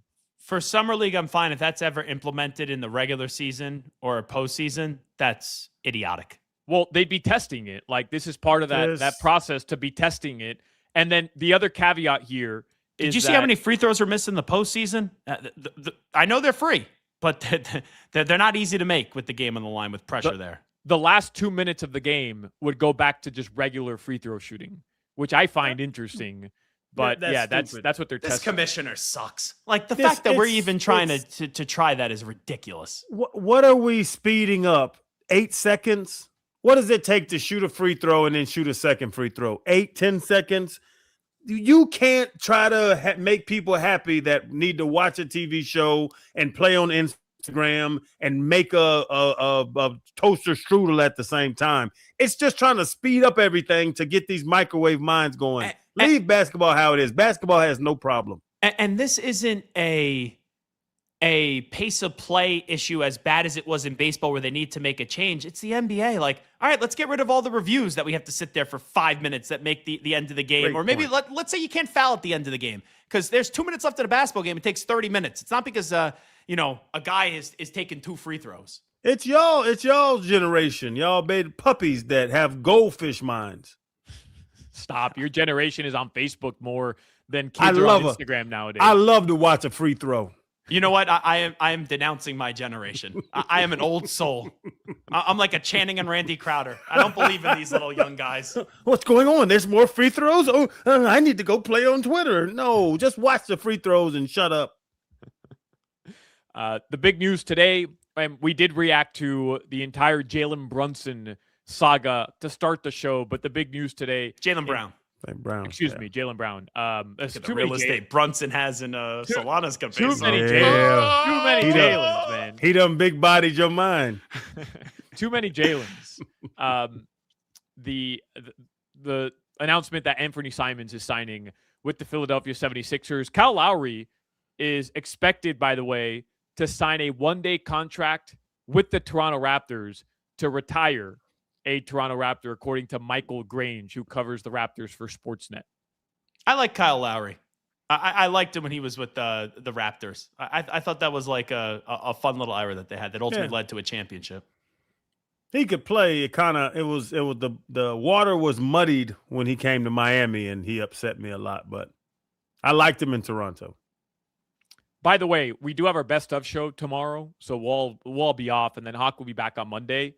But Yahoo Sports made this very interesting insight a couple hours ago. On July 4th of 2016, Kevin Durant announced his decision to join the Golden State Warriors. On July 5th of 2013, Dwight Howard announced his decision to go to the Rockets. And on July 5th of 2019, Kawhi and PG announced their decisions to team up and go to the Clippers. They say, when will LeBron sign with his next team? I don't know. I have a feeling it's going to take a little bit longer, but that is interesting. Like, things tend to happen on the July 4th weekend in the NBA. Come on to Miami, Bron. I don't know. July 5th is a Sunday. LeBron, the way that he likes to market himself, I think we're going to make it into next week. Yeah, I agree. Yeah, there's no mistakes with LeBron. Solana brought it up earlier this week. Everything is calculated. I think LeBron does that well. Yesterday, the U.S. did beat Bosnia and Herzegovina 2-0. Historic win for the Stars and Stripes. España, Jimmy's rocking a Spain jersey right now. Knows 0 players on that roster. Doesn't know a lick of Spanish, but he's supporting Spain. They beat Austria 3-0 just now. That game just went final, so they'll move on. Portugal and Cristiano Ronaldo are going to play Croatia. That's a banger of a match. That's coming up at 7. Switzerland, Algeria is your final round of 32 matchup tonight. And then tomorrow, Australia, Egypt at 2. Argentina versus Cabo Verde at 6. And then Colombia versus Ghana at 9:30 p.m. España ganar el partido. You nailed it. I was about to say United States as well. United States. I just didn't know how to say it in Spanish. Solana's voice changed. ¿Cómo se dice USA en español, Solana? Por favor. Estados Unidos. El hombre muy estúpido. No, Estados Unidos. Yeah. Your weather right now in South Florida, rainy, humid, hot, sticky. Happy summer. That's brought to you by Tornado Roofing and Contracting, replacing roofs, roof repairs, maintenance, and hurricane impact windows and doors. Visit tornadoroofing.com. Stephen A. Smith joins us next. It is Hochman, Crowder, and Solana. Zach Elbin for Hawk right here on 104.3 FM, WQAM. This is Hawk, Crowder, and Solana. Is there any possibility that Billy the Marlin is a bird?